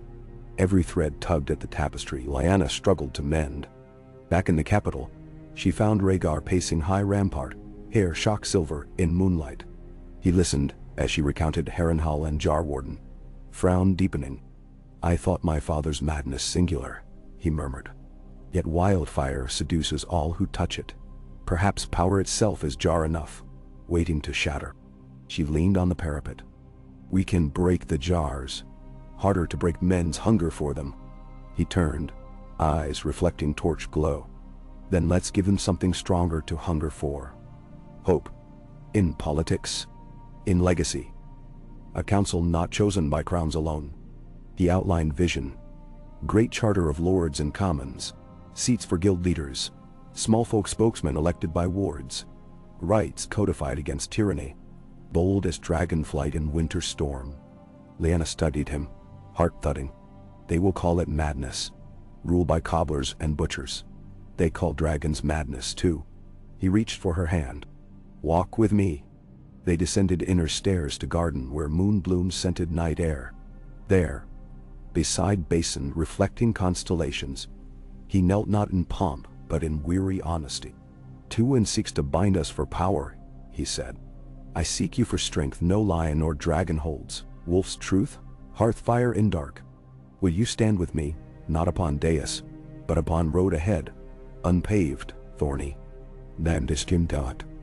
She felt north wind where none blew. Memory of Robert's vows, father's counsel, dreams chains. all thinned like frost under first spring thaw. Yes, she said. Not a betrothal sealed that night, but a promise forged. 5 days after, ravens burst black across dawn. Robert Baratheon wounded at Stepstones. Redwyne's fleet had engaged Selsale Armada. Battle near Bloodstone Isle turned when Volantine galleys appeared flying the orange-striped catamaran. Reinforcements for pirates. Robert's flagship Fury took 3 shipbreakers.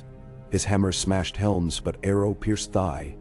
Fleet withdrew to Tarth awaiting dragon relief. Lyanna wasted no hour.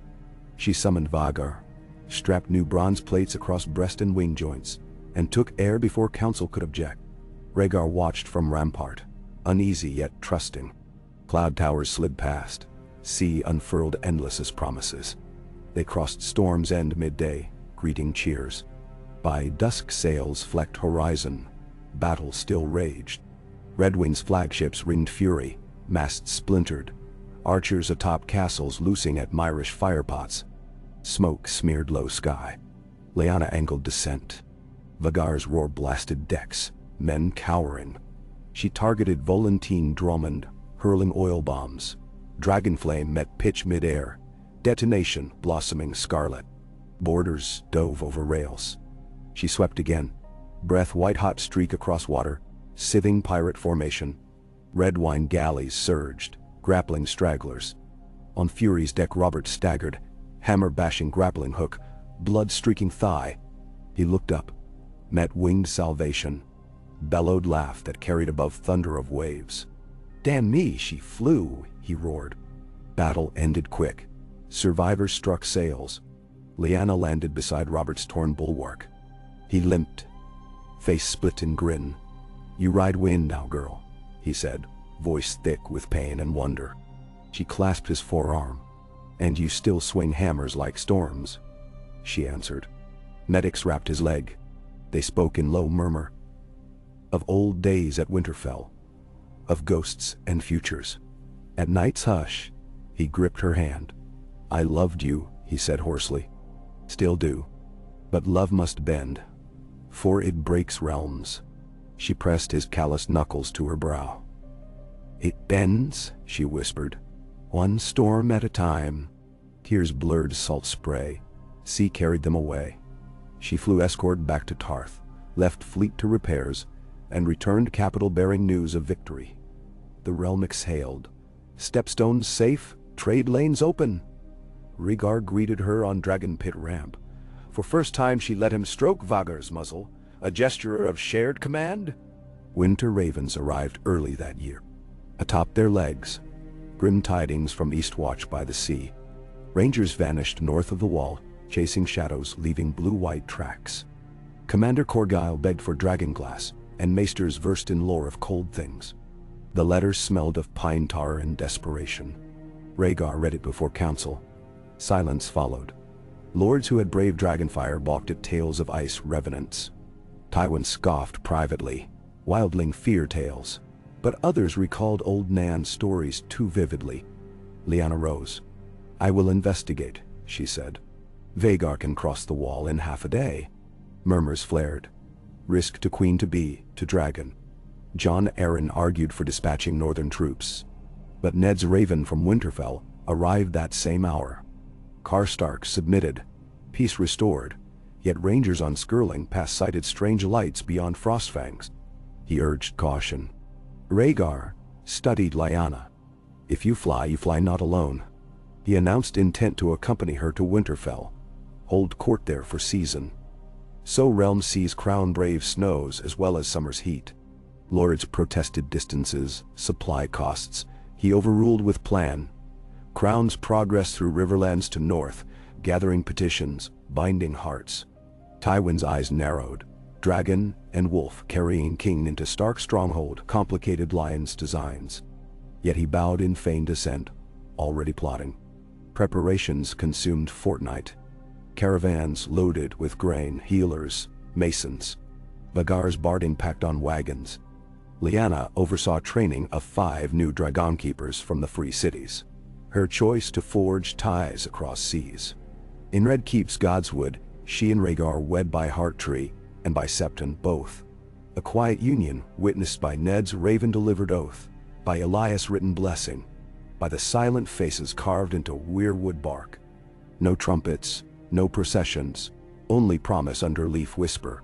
On eve of departure, she climbed ramparts to breathe last summer night. Vhagar joined, wrapping cloak of black satin speckled with starlight around her shoulders.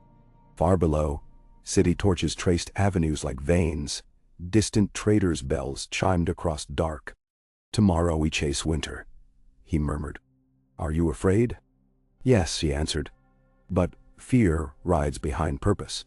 He rested hand upon her abdomen, light, wondering. "And if purpose grows within you now?"